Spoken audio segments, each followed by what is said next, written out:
You right, they are. I got you live. You right. The back of your head is your good side. That's one of them. I got panoramic good views.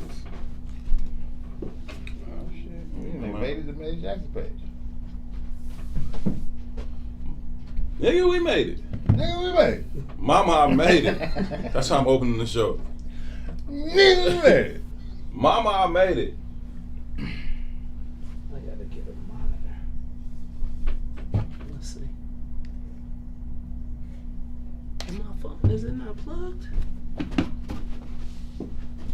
Wait a minute now. I'm going crazy, crazy, crazy, crazy. About you lately.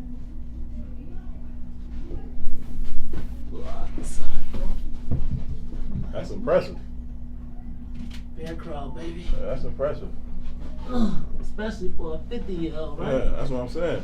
My ass will still be down there. Right. Stuck. I'm around these parts like, yo. Okay, I see you out here in these streets. Okay.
Escobar. Hold on. You think you're gonna be eating in my studio? What you got? I just said that. I'm like, look, she gonna come in here with the pizza. So, you want to come out and grab a piece, guys? I'll be there at 17. No, you know what? I'm coming right now.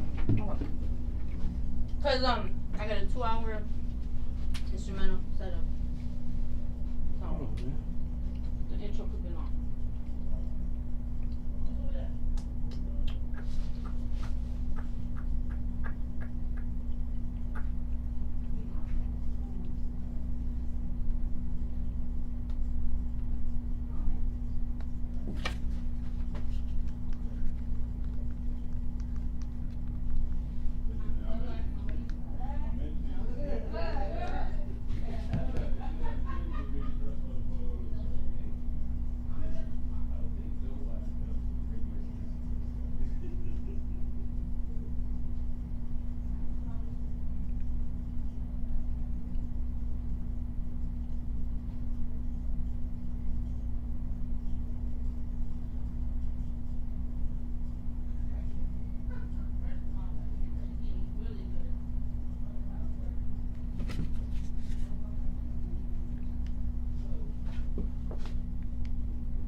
Hold on, we're fine.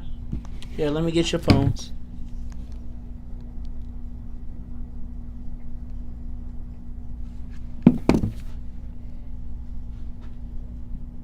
Studios hosted call screener line.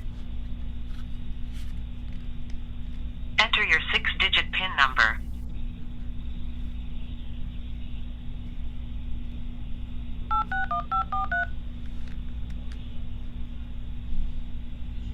Welcome, host.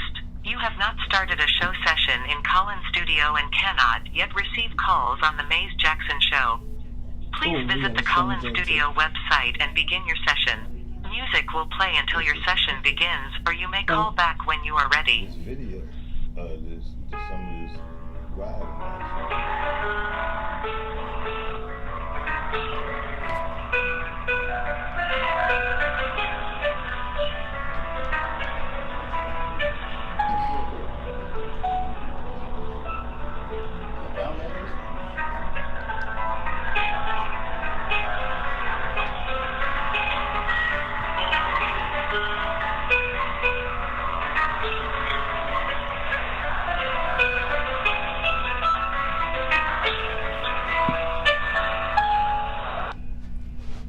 Y'all can go whenever y'all ready.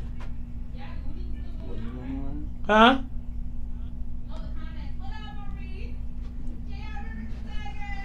Right. We good? Yeah, y'all can go. I just gotta get this on. Yep. One second,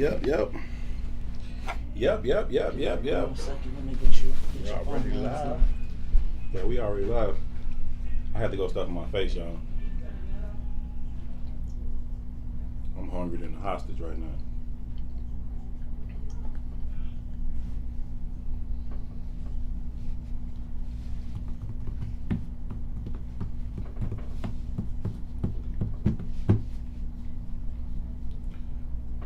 Bop. I don't know whose water this is, but if it stays next to me. That's mine. Okay, I'm like, if it stays next to me, I'm definitely going to end up drinking. No. Files are up. All right.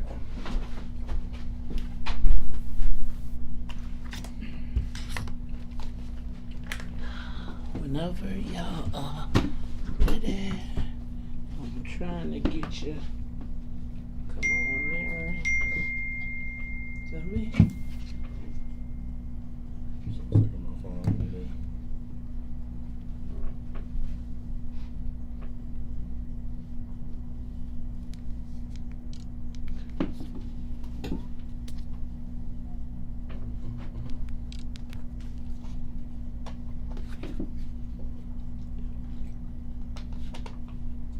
Whenever y'all ready. All right, cool.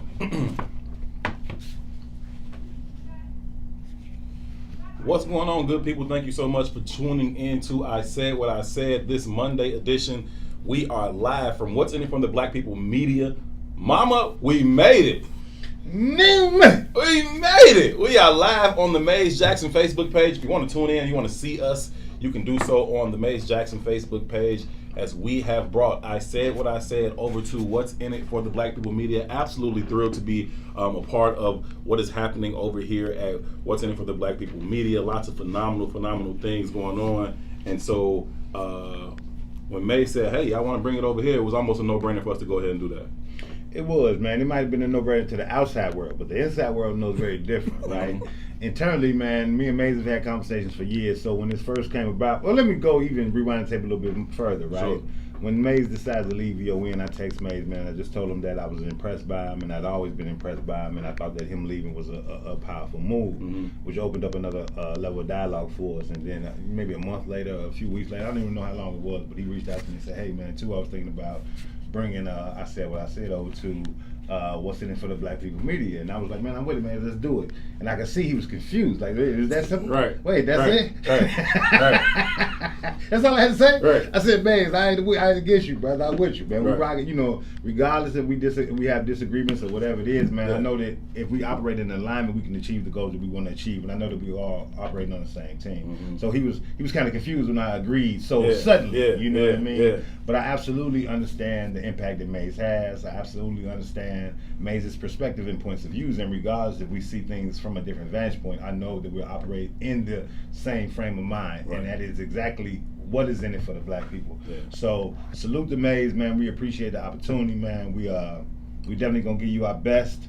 I'm proud of what you're doing, and you're gonna be proud of what we're doing, man. So salute the Mays for understand the impact giving us the opportunity to be on What's in it for the Black People Radio. You see, we got a little bit of technical difficulties because we just getting used to this new opportunity, new operation, but we're gonna have it together by the end of the week. Herb, what's good, brother? I know you had a tough morning, man. Yeah, tell man. people what's going on with you. Yeah, had a tough morning. Was definitely, looking forward to, having our first broadcast here from What's in it for the Black People Media. I'm still excited about that. It's about to be an absolutely amazing show. We got some really, really cool things ahead for you guys for the conversation. And if you want to be a part of the conversation, feel free to do so. The telephone number is 872-259-7474, 872-259-7474. As always, your input is valued. It is appreciated. So anything that you want to add to the conversation, you can do so in the comments, or you can call in if you would like to do that way as well. Again, this is I Said What I Said. Herb Howard and Toussaint Warner here with you Monday, Wednesdays, and Fridays, 1 to 3 p.m. on the Mays Jackson Facebook page. I was really excited, man. I thought it was going to be just the best day, and we were super, super happy and looking forward to debuting I Said What I Said right here. And unfortunately, I woke up to news that nobody ever wants, and that was that my little cousin was murdered late last night, early this morning. And that was the first thing that I heard this morning. And so I've been up since 4 something this morning and out with my family. I had to go to my aunt's house and break the news to her, which is one of the toughest things I've ever had to do. I had to call my other little cousin, who's his older sister, and break the news to her. Also a very, very tough thing to do. And so it's been a challenging day for my family, trying to get information about exactly what happened last night, exactly where it happened last night. I've gotten a lot of information through a lot of different channels, right? Whether that's CPD or whether that's some other resources and connections that I have. This led to some information about exactly what took place in those wee hours of the evening. And so, rest in peace to my little cousin, Dion. He's 22 years old, and it's tough. It's tough. Man, I definitely want to send my condolences to you, Mama Howard, the family, little cousin Dion, everybody. It's interesting, man. August is such an interesting month for me specifically, right? Yesterday was my father's birthday, and I'm the last surviving member of my family. And, we've had this conversation before, and on his birthday, we had a wake for my little cousin who just passed away. So on the 7th, my mom passed on 7th. My dad's birthday is on the 9th, and just yesterday we sent, had a homegoing service for my little cousin. So I definitely understand, the turmoil of just being a resident of the city, man. It's earlier this morning, man, when I saw what was going on in the city, I made a comment, because when you see the comments from everybody else, I made a comment. I said, man, you cannot normalize insanity and respect the same response. Right. And what we've done in this city and just the environment of what Chicago produces, man, it's like it just cultivates insanity. And we do normalize it, right? And it takes to get up out of here sometimes to see how insane it is. I remember my first week on my college campus, and it was a small black population on that college campus. So all the black people made it it was a goal, like, to speak to everybody. Sure. You know what I mean? Sure. And for like the first week, I was like, man, why they keep speaking to me? Right. Like, it's that ain't how we roll in Chicago. Yeah, it's like it's uncomfortable. Right. Like, fam, Right. you don't know me, fam? Right. You know what I mean? Everything is aggressive and defensive, but really what that is really that's a response to the traumas that we live through. Absolutely. We don't recognize them as traumas, but they legitimately are traumas. You know what I mean? So even when I see the responses to some of the stuff that's happening in the city right now, it kind of bothers me because we don't give credence to how much trauma just being a resident of the city looks like. You know what I mean? But I know that wasn't where we wanted to start at, and I don't want to start there. But again, I want to send my condolences to you, your mom, and the family.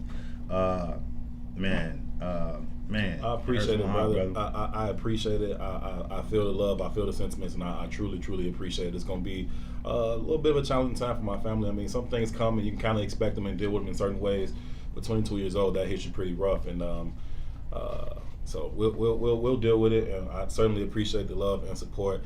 And I want to say thank you to all of the I Said What I Said family that has come on over to the Mays Jackson page and are tuning into it live. We greatly, greatly appreciate y'all, man. We've been telling y'all that since day one, that we really, really, really appreciate you all for choosing to be a part of the conversation, always adding your input to the conversation, but also for spreading the word about the conversation and allowing the conversation to continue to grow. It means a whole lot to us. So thank you so much for the continued support. And thank you for coming over here with us. We're expecting this to be an absolutely wonderful partnership. There are so many good things going on over here at What's in It for the Black People Media. Maze, this whole team, they got some things going on. Sonia Escobar is back there doing what she always does, the absolute best in the business. And it's just a pleasure to be over here working with them. So I'm looking forward to this partnership. It's going to be a really, really fruitful thing. And per our last I Said What I Said, on our independent page, on the I Said What I Said page, we still get to curse, right? We still get to curse. So to please do the honors and give us. You know, we like to open up with a quick motherfucker. Get that on out the way. Believe it or not, man, if you haven't tuned in to I Said What I Said before, a lot of people were worried. Like when we came over here, like, are y'all gonna be able to curse? Are y'all gonna be able to talk how y'all talk? Because truth be told, the show is called I Said What I Said, and that's kind of how we go about it. It's very, very unapologetic in the things that we say, the ideas that we have. It's pretty. Some of them may be viewed as or deemed as radical or whatnot, and we just don't care, right? We think that we're so far beyond the point of having time to be politically correct and discuss things in the way that people want them discussed. The fact of the matter is that our communities are dying, right? Dying fast, dying slow, they're dying. And if we, ourselves, black people, if we don't do something about it, nothing's going to be done. Help is not going to come from the White House, it's not going to come from the State House, it's not going to come from City Hall. Those are all conversations that we're going to get into today, and there'll be conversations that we continue with as we continue on with the I Said What I Said conversation. If this is your first time, we greatly, greatly appreciate you choosing to stick around and check us out. So I want to make one quick amendment to the statement that Herb just made, Sure. though. We do care. We just don't care what the larger society thinks of us. One of our call lines on this show is a quote by Neely Fuller, and it says, until you fully understand white supremacy, everything you think you understand will only confuse you. So let me slow that down for you. Yeah. Until you fully understand white supremacy, what it is and how it works, everything you think you understand will only confuse you. So we have a complete rejection of all of the social norms that we've been accustomed to follow. Right. So when Zero they say gravity don't lines. curse, we cussing. They say don't spit, we spit. They say don't jump, we jump as high as we goddamn can. Right. Heard that cuss there? See how I put that in there? We working now, baby. I'm feeling comfortable, real comfortable right now. 2 is settling in. I hope you all too. I hope you all are also settling in. We are up against a break. When we come back, we're going to get into a national conversation about the state of unrest across the country. But we're also going to talk about a woman from Norfolk, Virginia, who ran over her husband with a car. Y'all heard about that? We're going to talk about it on the other side of this. Thanks for tuning in to I Said What I Said. We'll be right back.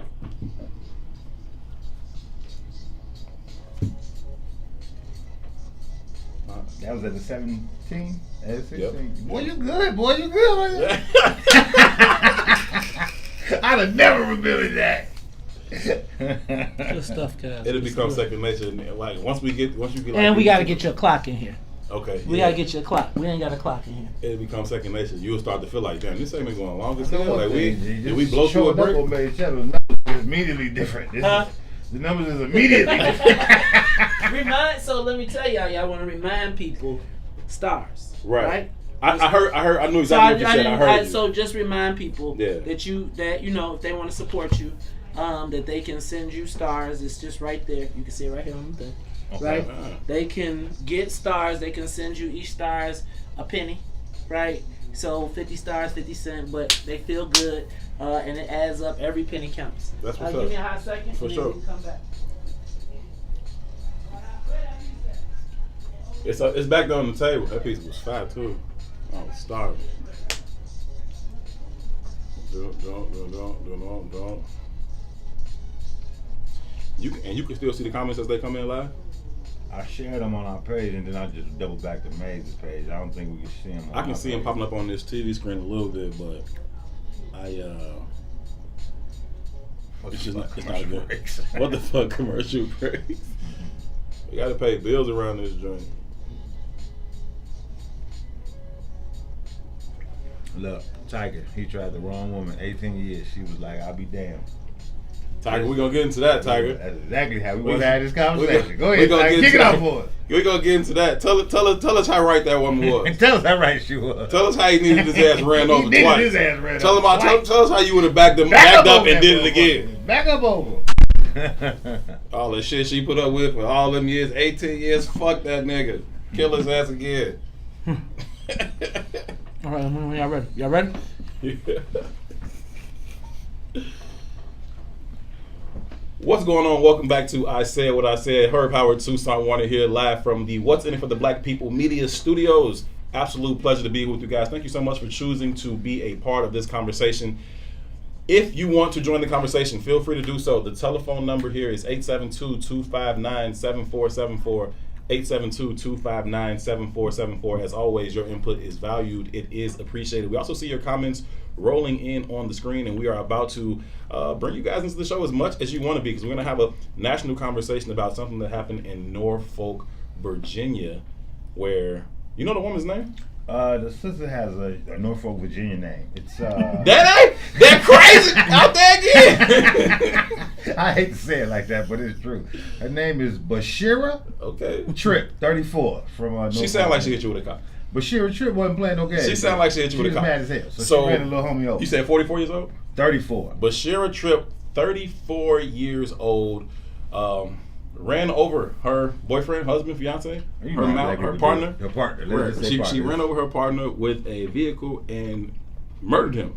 No, he didn't die? On the article I read, he was in critical condition. They didn't have proof that whether or not she died or not. Then she hit him in the head with the bumper. Right. She was a whole savage. And Sonia is back here demonstrating the whole thing. Sonia's back there chilling the whole thing. Hit him with the bumper. She's in Norfolk, but she grew up in Parkway. 64th and from 65th. We not from 63rd.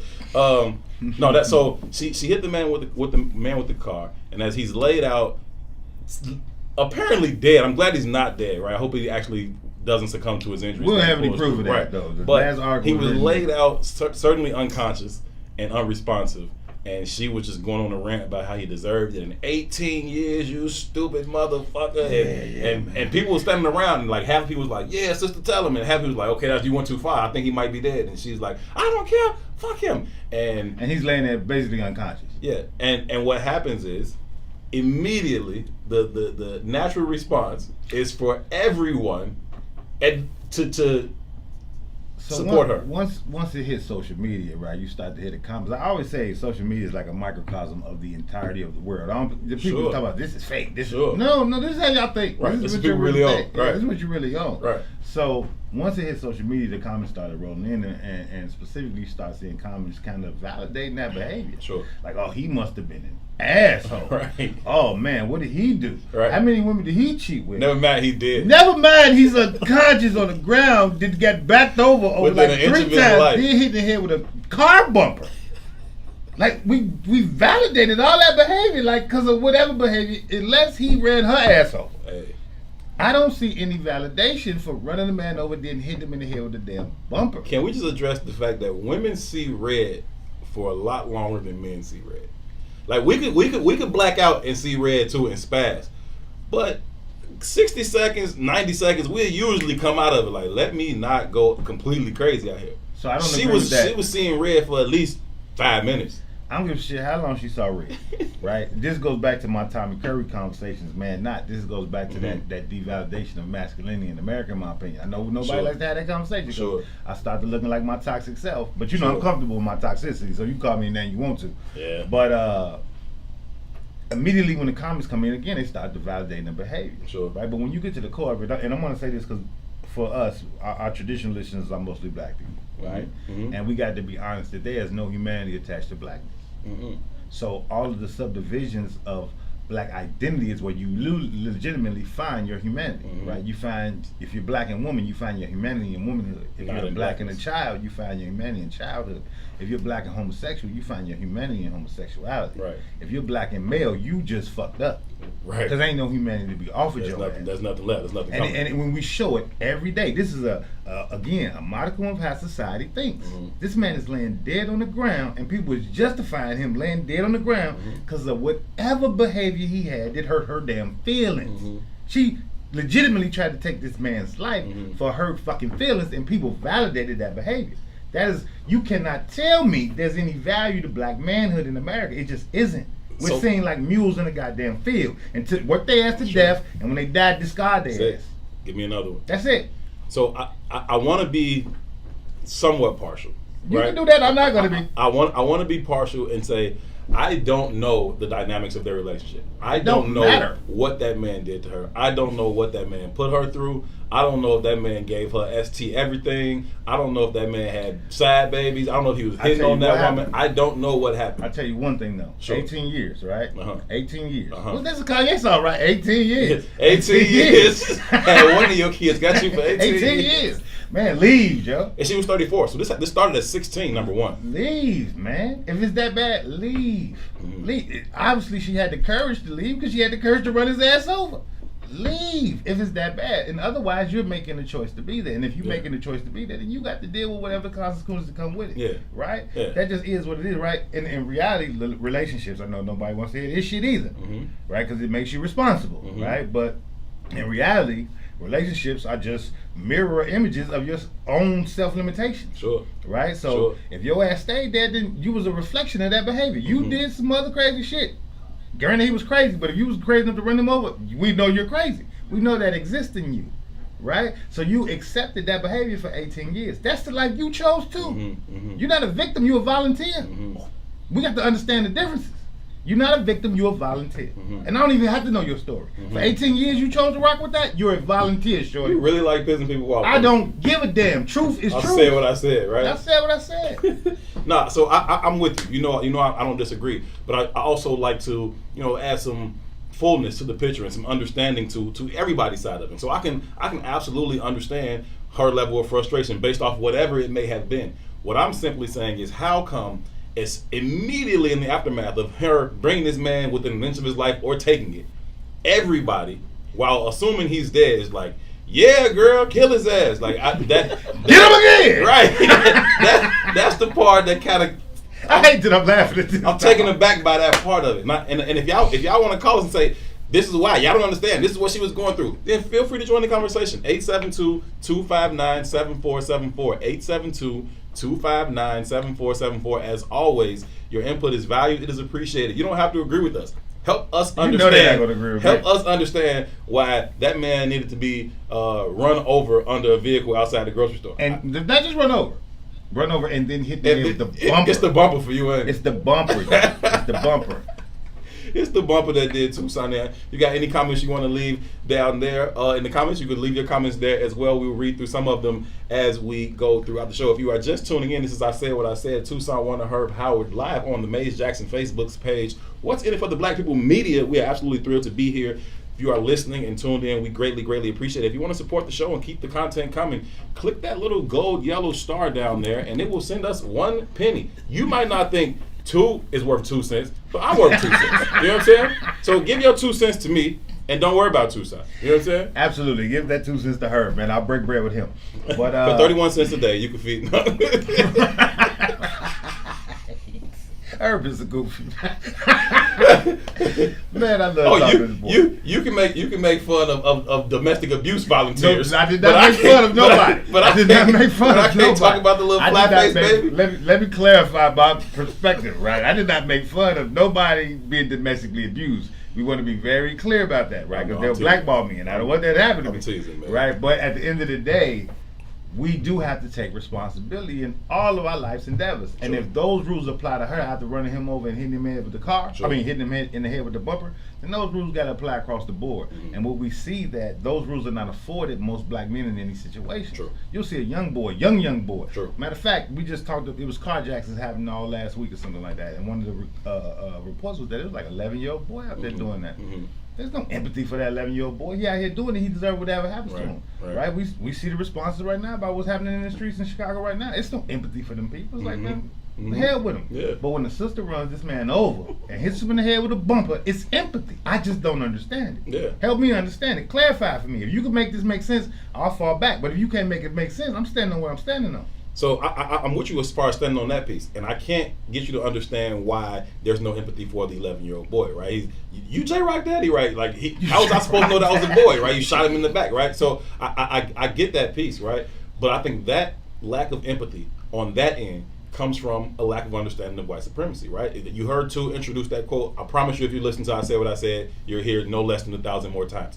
Until you fully understand white supremacy Everything else you think you know will only confuse you. And because you don't fully understand white supremacy, then you can't empathize with why that young man is out there breaking in the car, stealing radios for pennies or scraps or whatever he can find in your armrest or your console. And I understand the anger. Because in my window, I'm pissed off too, right? I grew up in the hood too. People done broke in my car before too. I understand that piece.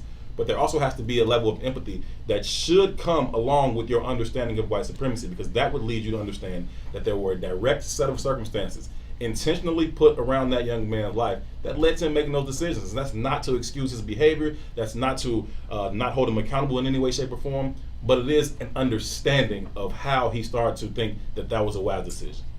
So I wanna say something so bad. Say it. But I know damn well this might be Say stepping it. over the line. I said what I said. Even for me, right? So what was it? 63, maybe 63. When Malcolm came out and said that the black woman was the most disrespected and unprotected person on the planet. Well, white supremacy is forever changing space. It's forever changing its face. It's a narrative that keeps going, because the game, it's like a game. It changes strategy all the time. Sure. So that narrative still runs today, but that's not the truth today. That's not your truth today. Just like I said, humanity is not attached to malehood at all for black men. Right. So what happens is, in a lot of ways, and I know sisters gonna be hella mad at me for saying this, but in a lot of ways, black women are being leveraged as one of the greatest purveyors of white supremacy in American society today. Now, they'll never stand up to that, but it's the real truth, right? I can't remember the exact election, but I think it was somewhere in the South, and I don't even remember what position they was aiming. They were elected or whatever, but I think the black women vote came out at like 96% or something. There was all this national media rave about it, but when you do a little bit more research, it was like the black men showed up at like 94%. It was like a 2% difference, but nobody talks about that shit, because that's not part of the narrative. You create this divide, you create this energy where you just keep creating a dysfunctional family, and you elevate the sister, and the sister looks down on the brother, and it's just a cyclical thing. I want you to impact that, and I want you to tie it into our opening conversation about the Norfolk woman with the vehicular homicide attempt, and also tie it into the civil unrest and the uprising that we saw in downtown Chicago. When we come back from our break, we're going to have that conversation and more. If you want to join the conversation, feel free to do so. The telephone number, 872-259-7474, 872-259-7474. Tucson, Warren, and Herb Howard. This is I Say What I Said.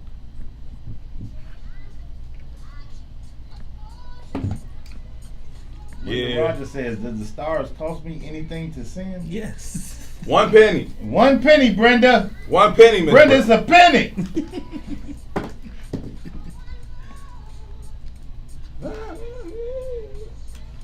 Yeah, I'm about to put y'all are going to, if y'all want to step away, you got a blank screen. Okay, cool. I'm gonna go back and feed my face.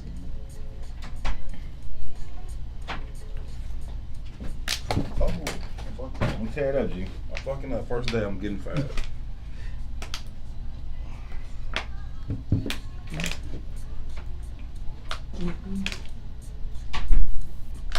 Yeah, that shit sound good, man. Man, appreciate it, brother. I like the energy. It makes it different, man. We ain't been, me and even him ain't even been together since damn quarantine. So it feels different when you actually talk to each other instead of a screen.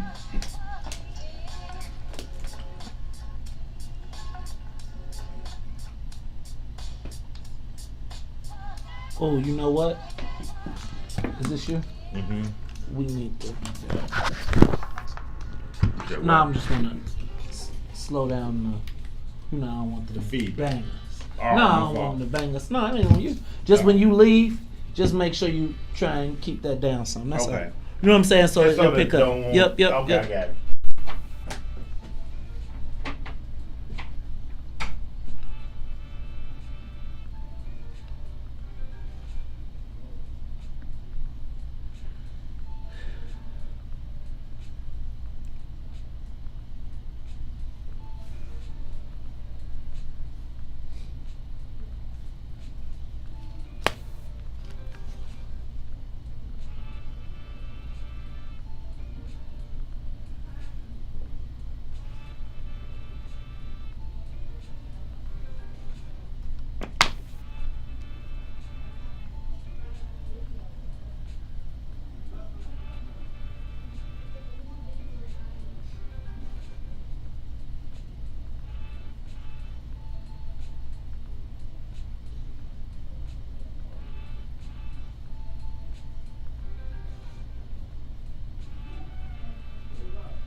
sounds you are not heard. Maybe you can tell us what curation means. Finally, try that. It means it's too late for you to overlook your ignorance and move on. 1, 2, 3, 4, 5, 6, 7. Have to go out there and chop it up. The one and only man, Sonia and Escobar. Make sure we're on the same page. She doing all the hard work. We in here running our mouth, but gotta make sure we're on page with the real boss. Good. Gardis sends us a whole dollar. Go ahead, Gardis. Thank you, Gardis. So all of them people though, make sure you shout them people out. Whoever support you, make sure you show them some love. Hella grateful. That's the world famous photographer Cedric James. The one and only. You see his shots. I called him up the other day. I was like, "Did you shoot this picture of Kerry Washington?" No, he didn't. The damn Eagle family he got living in his backyard. Right. I'll be checking them eagles out though. Hey, I seen that eagle with the sun. Eagles is real, man. You ever see him get something to eat? Oh, that'd be Yeah, great. I got a picture of her bringing a fish back, Oh, for real? but I was so out of range. You can still see the fish in a talent. Hand to God, when I was shorty, I stayed in Seattle for a whole summer. They got this like free range zoo, Mm-hmm. and they got like these fake mountain cliffs. Mhm. The eagles come and land on, but they feed them and everything. This place is in Iowa like that. I believe it. Like they'll put you out on The a eagles boat. big as your ass, G. They ain't. I was Dude, I when they was- ain't spread playing their no wings, games. when they spread their wings, you're talking They can 6, take 7 they can foot. take a small child away. I ain't playing Oh, no game. absolutely. Pick his little goofy ass up and we over Run there. right on away with that. My baby now. That goddamn, that nest, any one of our big ass can fit in that motherfucker. They ain't No playing no problem. games. They ain't play big as shit. I couldn't believe it that big. Up close, I was like, damn, that's Yeah, dude. You're talking 6, 7 Real. feet wingspan, cuz. And them pictures I got really don't even justify it, cause I ain't sticking What? around long enough to actually get them spreading like Why don't you that. climb What's- up there? Fuck you. It's just Y'all up be close like, here personal lies time. said. We good, Esco? Make sure you let her know. She was like, "I'm running the show, not you." That's why I said Esco. What's going on, good people? We are back. Thank you for tuning in to I Said What I Said. Herb Howard, Toussaint Warner here with you Monday, Wednesday, Friday, 1 to 3 p.m. on the Maze Jackson Facebook page. Thank y'all so much for choosing to be a part of the conversation. If you want to actually join it, feel free to do so. The telephone number here is 872-259-7474, 872-259-7474. As always, your input is valued and appreciated too. Before we went to break, you were, I don't know, waist deep in the pissing off every woman in the country. You want to continue that, sir? not really. No, My seriously. goal Go ahead, wasn't- let me help you. right. My goal wasn't to piss off every woman, but we got to have a understanding of what white supremacy Mhm. really is and how it works, man. And what we're witnessing right now, just in the backlash from white supremacy, is really the culmination of how racism works. Sure. Right? So we're witnessing responses in racist policing, racist government, racist economic systems, racist schooling, racist legislation, racist media. So to assume that we can go down the line and not assume that that has an effect on our relationship and our household would be insanity. It absolutely does, and it's imperative that we get that relationship right? So when I say what I've said, we try to do some different things to try and address that conversation. We've had sisters come on the show, we've had brothers come on the show, offer different perspectives of that conversation, just to try and get that thing worked out, because we all believe it starts at home too. Now we all believe there's a little bit more of a communal thing that needs to kind of take place where everybody's kind of looking out for everybody, but nonetheless it starts in the home, and that starts with that relationship dynamic between that man and that woman in that household. And far too often that dynamic has been broken down in our communities, and when you see something like that, what took place out in Norfolk, blame aside, right, that's not a healthy functioning household for any young person to be growing up in, right? Whatever was going on there, you don't have two healthy people right there, right? And so I think that you can look to those relationships and find a direct correlation between how white supremacy is able to so effortlessly implement its systems on our community, right? And so flawlessly create the outcomes that they seek to create. Because if we were having strong enough families, I think that we would be a little bit better at combating some of those things. But because we don't have that dynamic, you see things get to a point where eventually you're just left with nothing left but civil unrest, and people are having uprisings and demonstrations, and some people call it rioting, and some people call it looting. I say people are pissed off and sick of your shit, and that's enough of it, right? But again, I think that strong man-woman relationship in the household would go a long way towards healing a lot of what ails our community. Well, not healing, but helping us to overcome it, right? We know what the root cause is, being white supremacy. We know that. Right. The vast majority of people do not know that. No. Right? So even when you said let's start in the home, for me, I don't really have that answer, and I don't know if I subscribe to that philosophy. Okay. Because I think that we're looking at generations after generation after generation of sick people, and the sickness becomes normal. So you don't even recognize it as being a sickness no more. It's like being born without a leg. Sooner or later, your ass just adapt. You know what I mean? I'm an avid bike rider. Yeah. My hand to God. My last bike ride, there was a brother on the bike who legitimately had one leg, and he was beating everybody. I bet. Right? So he's been operating with that one leg so long that it's become normalized for him, and he's effective with it. Right? So we find solutions in the same way. Like, so, you come in the household and you wonder why your relationship isn't working, and you start to blaming your partner for whatever reason. Sure. You know what I mean? For whatever reason. Because it couldn't be your fault. Because it's never your fault. Right. That's true. But we don't understand the dynamic of how the social norms create the social standards that we actually operate within and live by. Unpack that. These are I agree. We create these social. We think we have our own relationship rules. We really don't. We live by the rules and standards of the social norms. Absolutely. They're not your rules at all. Absolutely. You know what I mean? So when somebody doesn't fit into the fulfillment of the social norms, you start to say, well, what the hell is wrong with you? Right? Never recognizing that the social norm itself is a sickness. Right? And not only is it a sickness, but as a black male, I just said you don't have no humanity. You ain't never offered a place in the social norm. You're not welcome here.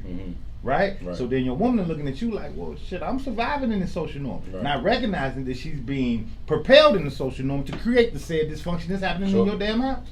Right? And because we don't create our own rule, we live by the standard of the dominant society. And the dominant society says, I don't know why we even question this shit. Since we got here, they already said you're not wanted. We're not interested. Right?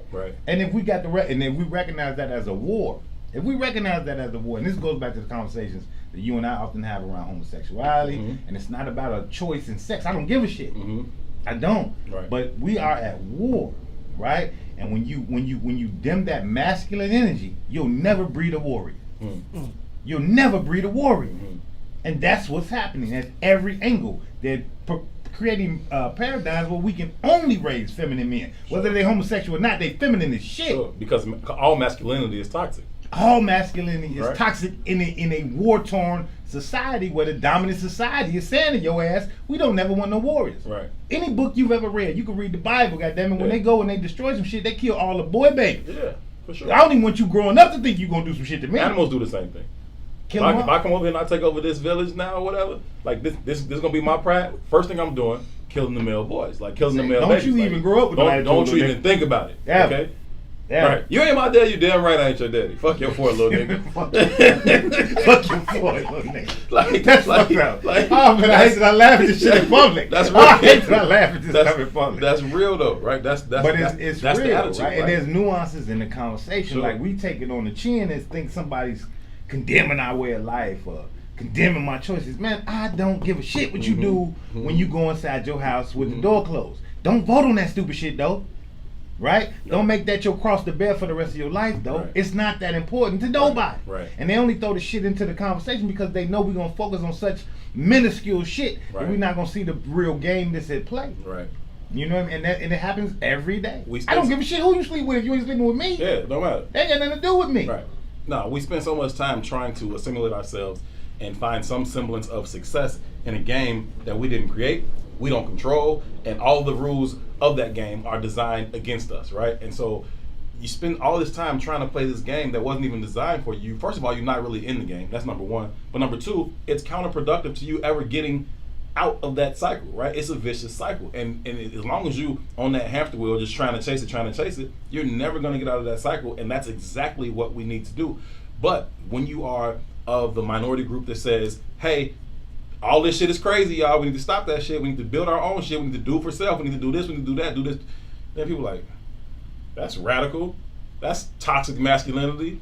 But sanity in an insane society looks insane. Absolutely, it does.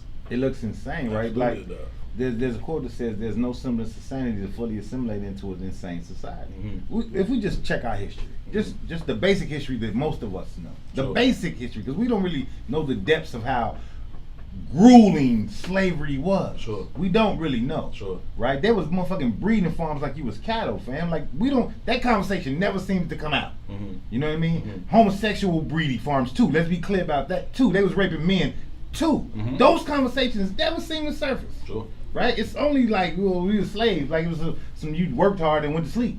No, Right. this shit was different, Right. man. Right. Right? Right. So if you create the basis of a society on those kind of ills, to think you've moved away from that, it's fucking insane. Yeah, but I mean, it's the same principles, right? So if we get off the boat and all of y'all fall in line, but it's one big badass motherfucker like fuck you, I will beat your ass. Okay, grab him, right? Grab him up, tie his ass up, tie him to one end of this horse and another end to that fucking horse, and send both of them horses full speed that way. And Split rip his his ass goddamn in half. body apart. Make sure every motherfucker out here sees it, especially those other big dudes who thought they wanted to do the same thing. Think right? how insane and how we normalize insanity. Again, Mhm. we live in Chicago, and we don't. Again, just lose Chicago as Yeah. as the narrative, right? I was born in '76. Mhm. When I turned 40 years old, me and one of my closest friends was having a conversation because that week, another part of ours had just died at the hands of gun violence. Mhm. And we were saying, man, we were supposed to be aged out of this shit. We shouldn't be dealing with this. Right. And in that conversation, we started to talk about how many people we've lost to gun violence. I was I was turning 40 at the time we was having that conversation. I think I counted up to like 45 people that had been murdered by gun violence. Gun deaths in our city are so normalized that when somebody dies of natural causes, we look at that shit as strange. Right? Yeah. We accept the gun violence Yeah. thing, like, oh, Yeah. what Yeah. happened? Yeah. You say, well, little Larry died of a heart attack. Oh, God, how did the heart attack happen? I made that point last week when your cousin passed away. Natural causes, right? At a young age. I'm like, now that hurts. These gun violence things, we kind of get used to it. A few days later, gun violence things hits my family immediately, right? And then my cousin's murdered in the same spot, literally 1 block away from where my godbrother was murdered when we was teenagers. So I'm out there on these blocks today, and I'm looking. I'm like, this shit is fucking crazy. It's insanity. It is. But that's us living that up, right? Right. We live in this understanding. But people outside of Chicago be like, man, that shit's. When we have conversations with them, we think they strange. Yeah. Right? Yeah. My family was trying to have a family reunion. We was talking, they move it around like every 2-3 years or something goes to some other place. And they was talking about coming to Chicago, and the vast majority of my family was like, man, I'm not never coming to Chicago. Right. And me being in Chicago, and I was like, man, what the fuck y'all think Right. we're gonna be doing this family Right. reunion? In Chicago the middle of the shit. Inglewood? Right. You know what I'm saying? Even Right. if Chicago is a beautiful city, has a lot to offer. But Right. if you coming from out of town, we're not gonna go to. It's like who Right. goes to Inglewood, but people who need to go to Inglewood. Right. That's Right. not where you would need to go. Right. So my mind can't cognitively understand why somebody would look at our city like that, because I think our city is beautiful. Yeah. And it's the way we move around our city. But what it is that they've not normalized the insanity that we've normalized. Now that's just a small microcosm of that understanding, right? When you think about the repercussions of I just get you. being black in America, I get you. there is no small microcosm. This shit is large scale. It's widespread. We up We against just talked about a man getting his body split apart by goddamn horses. and it was championed. And Oh, I thought you were talking about a man getting his bike split apart by a sedan. same thing. Right. Same thing. Right. It's normalized It behavior is. because we are operating in an insane place. It is. We up against a break, man. But you know what? That reaction that you get when you're out of town and you tell somebody from Chicago and they look at you like you some type of like miracle, like damn, like you ain't dead yet, like nope, nobody's ever murdered me. Turns out, like, but that's how they view our city, man. And it's a lot we got to do to combat that. When we come back, we're going to talk about what's been going on, what happened, especially last night in downtown Chicago. There was civil unrest, there were uprisings. Some people will say looting and rioting. I just say that people sick of your shit. And the roost, how you say that? The hens are coming home to roost? Chickens are coming the home chicken to homes roost. are coming home to roost? That's what I think is going on. This is I Said What I Said. We are live on What's In It For The Black People Media on the Mace Jackson Facebook page. Her Power Tucson Warner. We'll be right back.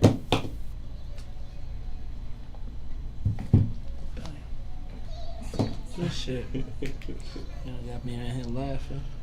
I'm trying not to be in your It's show. serious I'm shit, like, but Oh, it's good. funny when you think about it. It's serious shit. I was though. like, I'm trying not to laugh at your shit. And No, I'm it's- like, damn, yeah, that's right. But that's how we learn to deal with trauma, through laughing at the shit, man, because it's traumatic. Right, it's so laugh bad. away, shout. Laugh to stop from crying. Man, Yeah. think I've been It'll be good. I've been shot people at before a few times, right? Yeah. And when we get away, we realize we ain't shot. It's some funny shit. Oh yeah. Every time. That shit is crazy, man. It's crazy, but it's true.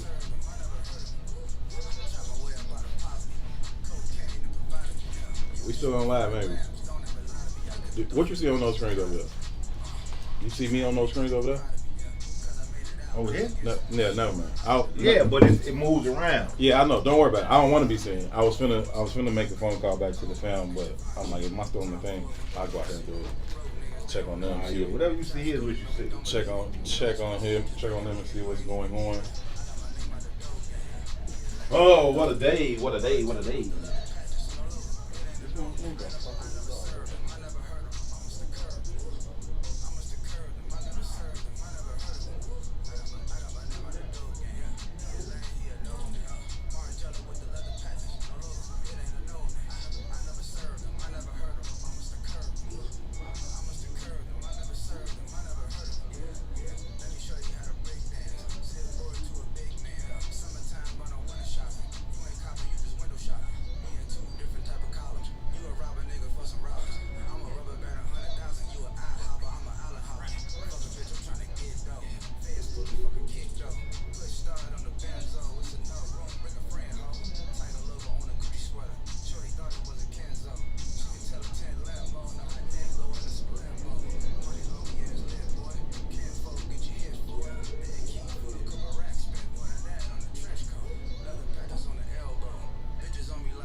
Huh?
Hoodie, he said, man, that's so funny. Used to them VON breaks. That's all right. We're going to have us some.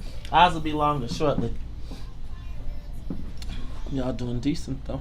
Real this what you got. Let me see what y'all.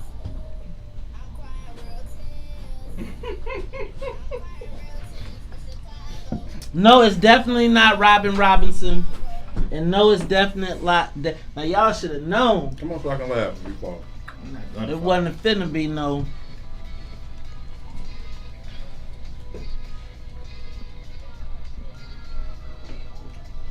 Coming up, I was confused. My mama kissing the girl.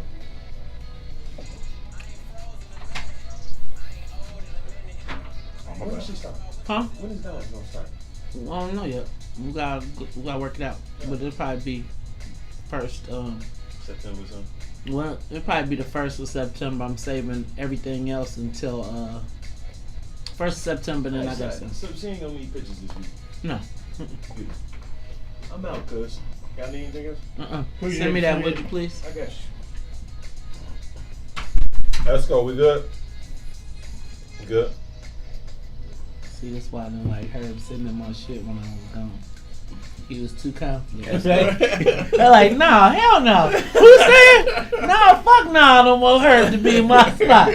He too comfortable. He Escobar, right? He got everybody moving around and shit, doing shit. Go ahead. I'm just fucking with you. Go ahead.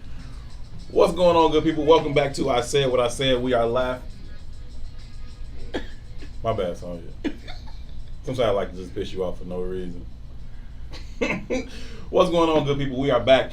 This is I Said What I Said. Herb Howard, Tucson Warner here with you until 3 o'clock Monday, Wednesday, and Friday live on the Maze Jackson Facebook page. We are in the What's In It for the Black People Media Studios. Absolutely thrilled to be here with you. Thank you guys for choosing to be a part of the conversation. If you want to call in, feel free to do so. The telephone number here is 872-259-7474, 872-259-7474. As always, your input is valued and appreciated. Also, appreciation.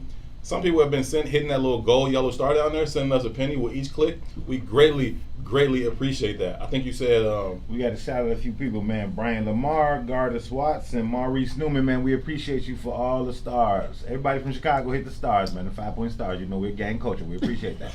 oh, stop. I'm stoned. Not me. But no, we greatly appreciate it. You guys have been here for the whole journey. There's been a lot of things that go into those things. Mics, banners. Two got us a new banner. That's nice, man. Yeah, that is. I don't know if y'all can see that banner behind too, but he designed it, he drew it, and he still didn't make himself look nice. How do you draw a picture and you don't even make yourself look nice? What now? What? You ain't like Sonia co-signing that you I'm look popular? outstandingly handsome, man. I got that to prove. I got it. Look, clean it up. But no, man, we definitely want to shout out everybody who clicked the star button, man. We appreciate everybody doing that. We need everybody to click the stars. But we wanted to go into what's going on in the city right now. Yeah. Yesterday, and I should have looked this up before we came in, but there was a young man who was shot in Inglewood. And I say, 20. He was 20 years old. Mm-hmm. And he was shot in Inglewood after an altercation happened somewhere, and someone called saying that there was somebody with a gun running through the alley. And he ended up on Aberdeen. I can't remember what 100. I think it was like 67, but don't quote me. Okay.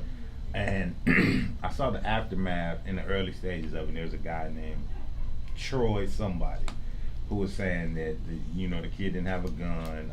He saw the whole incident. He said that the police had taken his cell phone, confiscated his cell phone because he recorded the whole event online. Now it came out later that there was a gun found on the scene. Now again, I'm not picking a side because you just know how this plays out. Sure. You can go any kind of way. Sure. But there was a kind of standoff between the police and the community. Mm-hmm. And what happened from that is that turned into looting of downtown, looting of certain areas like all throughout the city. So, that's been going on since midnight or a little bit earlier, a little bit before midnight.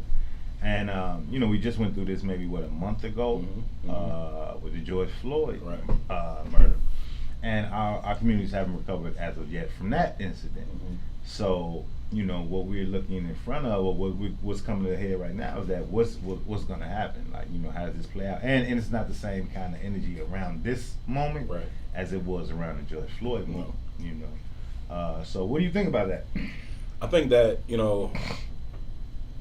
unfortunately we have too many moments, right? Not enough of a movement where we sustain our actions over the long haul, right? I think that a lot of times we get to this space where it's like, okay, that's enough of that, right? That's enough of that. And to me, if either we were doing something for a reason or we weren't. And if we were doing it for a reason, then has that reason been realized? Has those plans come to fruition or not? And if they have not, then what do we stop for in the first place, right? So if we were having this civil unrest and these uprisings because we were unhappy about racial injustice in this country, and we were unhappy about the murders of unarmed black people across this country, and that hasn't stopped. I haven't seen any justice served for Breonna Taylor, or for that matter, even George Floyd. I mean, we know they made an arrest, but we saw that happen here in Chicago. We know how that can end, right? So we haven't seen anything to make us say, okay, they get it, right? We've applied just enough pressure to where they at least understand and they get it. I don't think there's any understanding. I don't think anybody gets anything just yet. You got a couple corporations that were willing to throw some peanuts and say, okay, well, we'll hang some signs or we'll change some literature on our website or whatever it may be. But no real change, nothing of actual substance, and because of that, people are still pissed off. And when you have that level of festivity, you're gonna have some uprising. Well, there's a few things going on, right? There's a lot of reports saying, well, there's a lot of comments saying that those people are just opportunistic. Sure, there's some of that. I'd argue that the entire event around the George Floyd death was just opportunistic as well, right? I'd argue that the vast majority of us are not revolutionary in spirit. I'd argue that when somebody sees an opportunity to take advantage of whatever it is, they're going to do so. Sure, right? Because especially poor people. Because I know inherently we don't fully understand how white supremacy works. I know that we're only out there for opportunity. We love capitalism. We love it. Oh yeah. Right? And we love whiteness. Right? And I want to clarify that. Right? The reason why we love whiteness is not because we love white culture or we find them beautiful. None of that, surface kind of shit that always gets to the conversation. Sure. What we love is wealth. And white folks have all the wealth. Right? So we identify wealth with white behaviors. Right. It just is what it is. So when you see them taking advantage of these opportunities, that's exactly what they're doing, right? They didn't hit motherfucking the small shoe stores. They hit Gucci. They hit Louis Vuitton. They hit these high-end designers, right? Because they want to feel more validated by white society. It is. We don't internally recognize it as such, but that's exactly what the fuck it is. No, I agree with you. And then I think you see it play out on another level. After those people go down there and they commit their crimes of opportunity or whatever it may be, then you have another level of people who come in and then they have to lay their judgment upon them about what they think about them and what happened and oh, they're this and they're that. And for some reason you're sitting up here perched up on this thing like, oh, they're rioting and they're looters and they're ignorant. It's like, okay, let's hold this mirror up to you so you can understand fully that the very same reason that they're doing what they're doing, the very fucking same reason you get out of your bed every morning to do the bullshit you do, right? But you think because you're not smashing the window and grabbing the purse that you aren't just as beholden to this system of white supremacy. You absolutely are. It's almost impossible to grow up in this particular country and not be infected with the disease of white supremacy. We understand that. Even if you're black, that's the case. Maybe especially so if you're black, because you get to see it from the both sides. You get to see not only the privilege of it, but you get to see the oppressive side of it as well. And so, hell yeah, you have aspirations of being like them and wearing what they wear and driving what they drive and living where they live. And yeah, as soon as I get enough, I want to get out of here. I want to go live with them, right? It's that kind of shit. But people who would judge those rioters and those looters don't see that same system playing out in their own lives, although it very much so is. Yeah, it's the same exact behavior, right? But I think what I was getting at more inherently is that it's hard to be anti-capitalism in a capitalist country. Sure. In a capitalist kind of world in a real way. No. Right? It's hard to be anti-capitalist because everybody has to feed their family. Need bread. Everybody has to secure the bag to feed their family. That's like, this ain't no hunter-gatherer society. No. Right? I'm not going to hunt lions and shit to bring back meat for my family. Right. I got to go make a profit so that I can go buy this, whatever the fuck I need to make sure my family survives. Sure. But the reality of it is that, man, we've replaced God with capital, and that's not a black community thing. That's an American thing, sure. Right? That's why in God we trust is on your dollar, because your God is in your pocket, right? And the problem is that we don't understand that we are inherently God by design. That's why I always say it's a twofold conversation. I see somebody in the comments always saying, "What's the solution?" That kind of shit irritates me, but I'm gonna give it to you anyway, just because you asked. It's a very simple solution. Reparations is the fucking solution. You stole from me, you owe me, run that money, right? And that's not gonna heal us, but it provides a band-aid for us to do the spiritual inside work that is going to heal us. Right, but you cannot heal yourself from the standpoint of lack. It just doesn't work. Again, I said the whole goddamn society is sick. So the only healing is to make me whole in this sickness. Right. That don't make us healthy. It just makes us a better sick. Right. You understand what I'm saying? Right. So you can't get healthy from just getting capital. I'm not gonna never make that as a statement of purpose. That's not true, right? But what capital does is provide a band-aid to securely heal your ass in a way that gives you time. I mean, secure your ass in a way that gives you time to heal spiritually. I'm not even saying it's gonna happen, right? But what's the difference between any other community that has that capital? Are they not as sick as us? Right. They just not against the wall like we are against the wall. Right. But their values ain't no different. No, they value the same shit. 100% the same thing. Right? And therein lies the problem. Yeah. It's a value system predicated on false realities. Yeah. Right? You never find I did a speech at a high school a long time ago. Mm-hmm.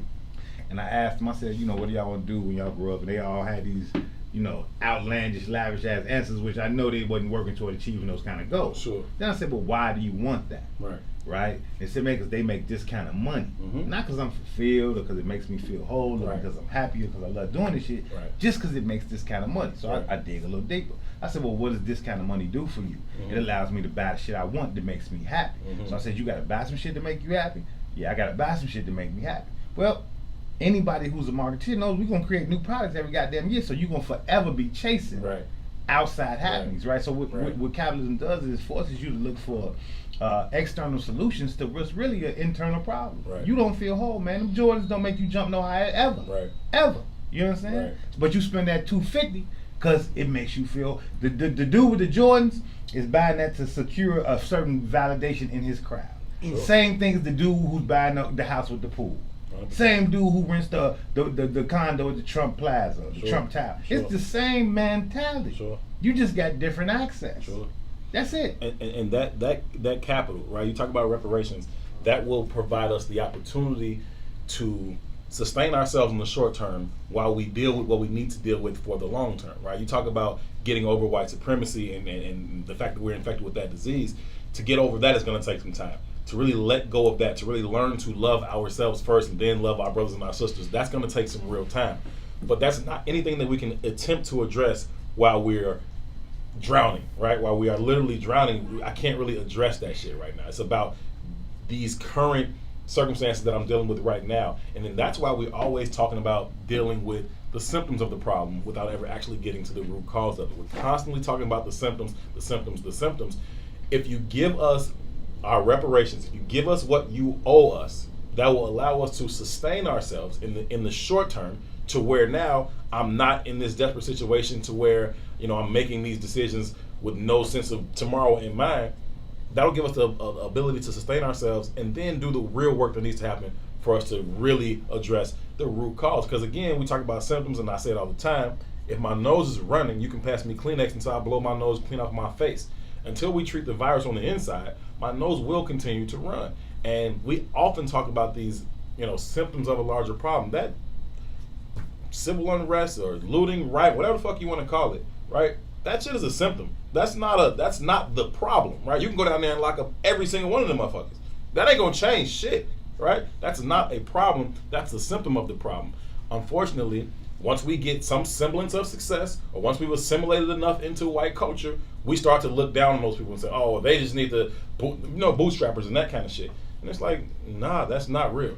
So real quick, man, there's one comment I want to address. I'm not going to say the name, but, part of our show is we always go straight to the comments or whatever. But there's one comment when it says, sorry to say, but if we get reparations, if reparations were distributed, most would give it right back. And I'm going to answer that with, so?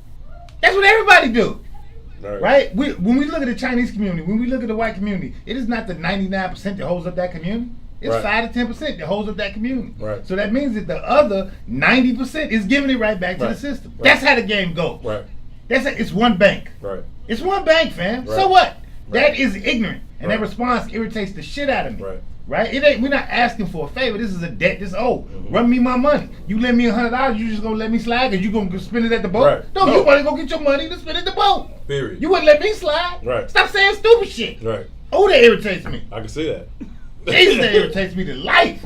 His name is Tucson Warner, and he said what he said. If you want to join the conversation, feel free to do so. The telephone number is 872-259-7474, 872-259-7474. As always, your input is valued and appreciated. Also appreciate, I continue to see these stars rolling in. Sarah sent in 100 stars. Thank you so much, Sarah. We greatly, greatly appreciate that.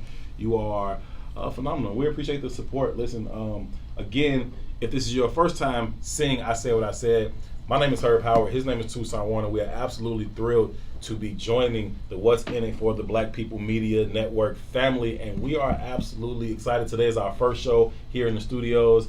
Absolutely having a blast. Mace Jackson stuck around, took some time out of his busy schedule to be here for the inaugural I Said What I Said episode, and we appreciate that, brother. You feel like Phil coaching Mike and Scotty in '96. I feel honored, and y'all know what y'all family has.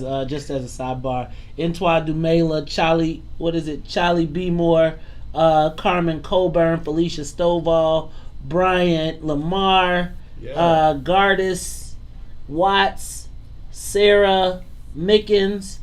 I'm trying to make sure y'all get y'all money. Maurice Newman, T. Renee, Nicole Williams, Carlotta Strong, Nicole Rogers, Appreciate y'all. Hey, Nicole. Crystal Rose, Marvin Bell, Sharon Holman Mayfield, and Raymond Hubbard.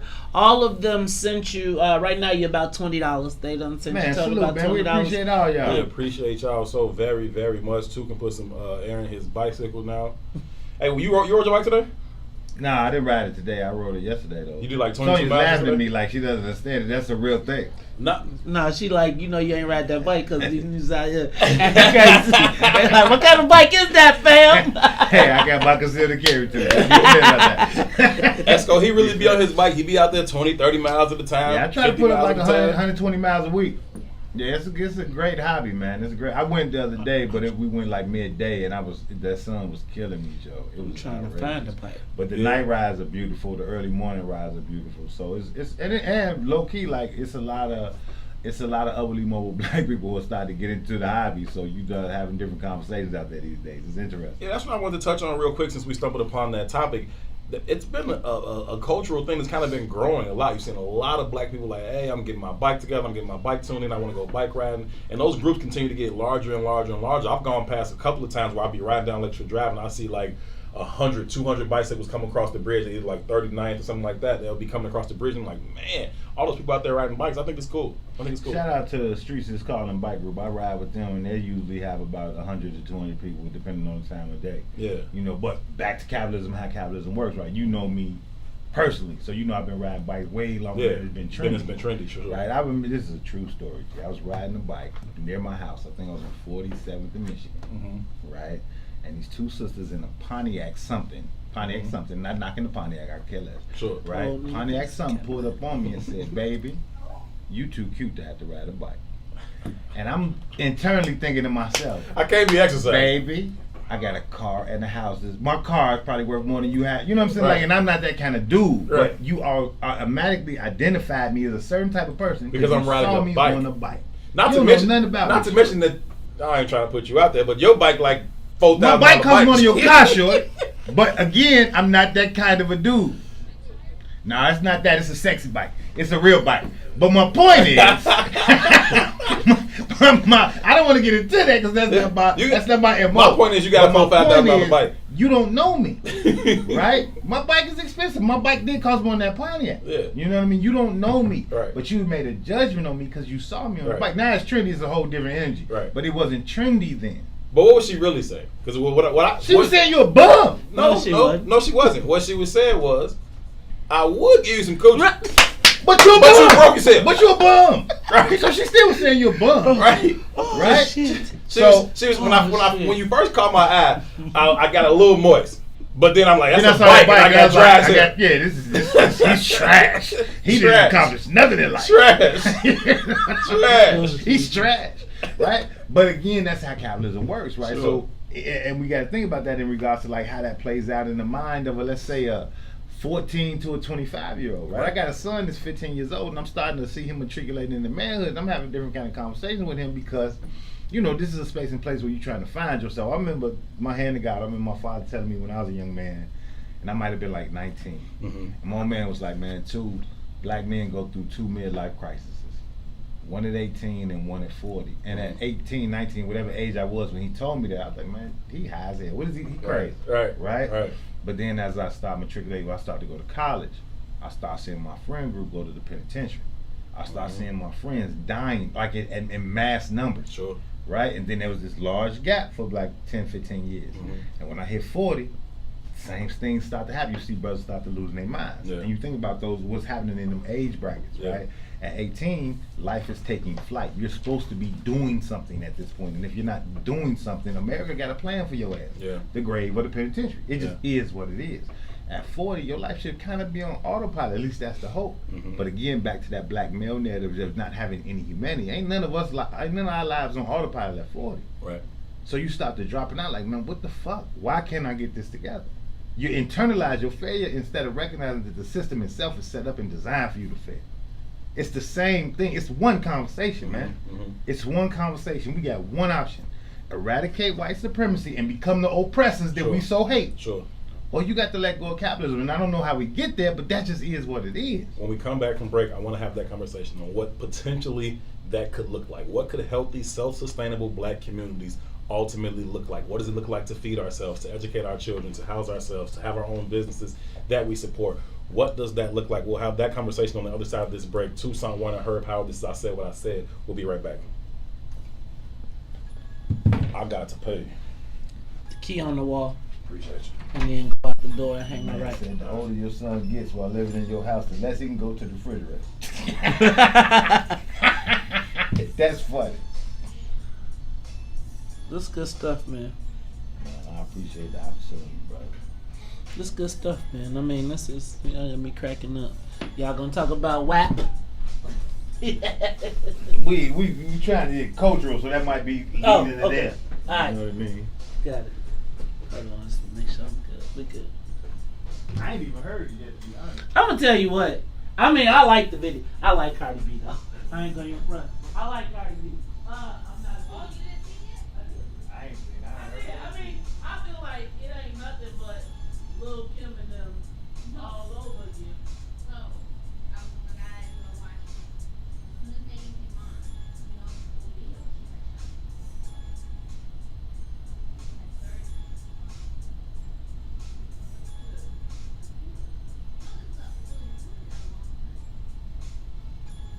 Whatever makes you, yeah. Wait,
Yeah, but that is, I gotta do a checklist, because I gotta do that for them on YouTube. So I have to go back and do it. And go back and check it. I think I can't talk to nobody.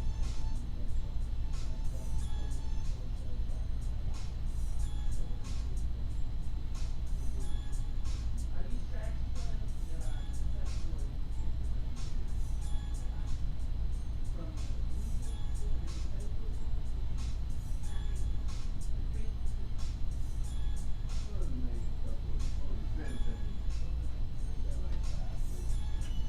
Y'all 77. Y'all holding a solid audience though.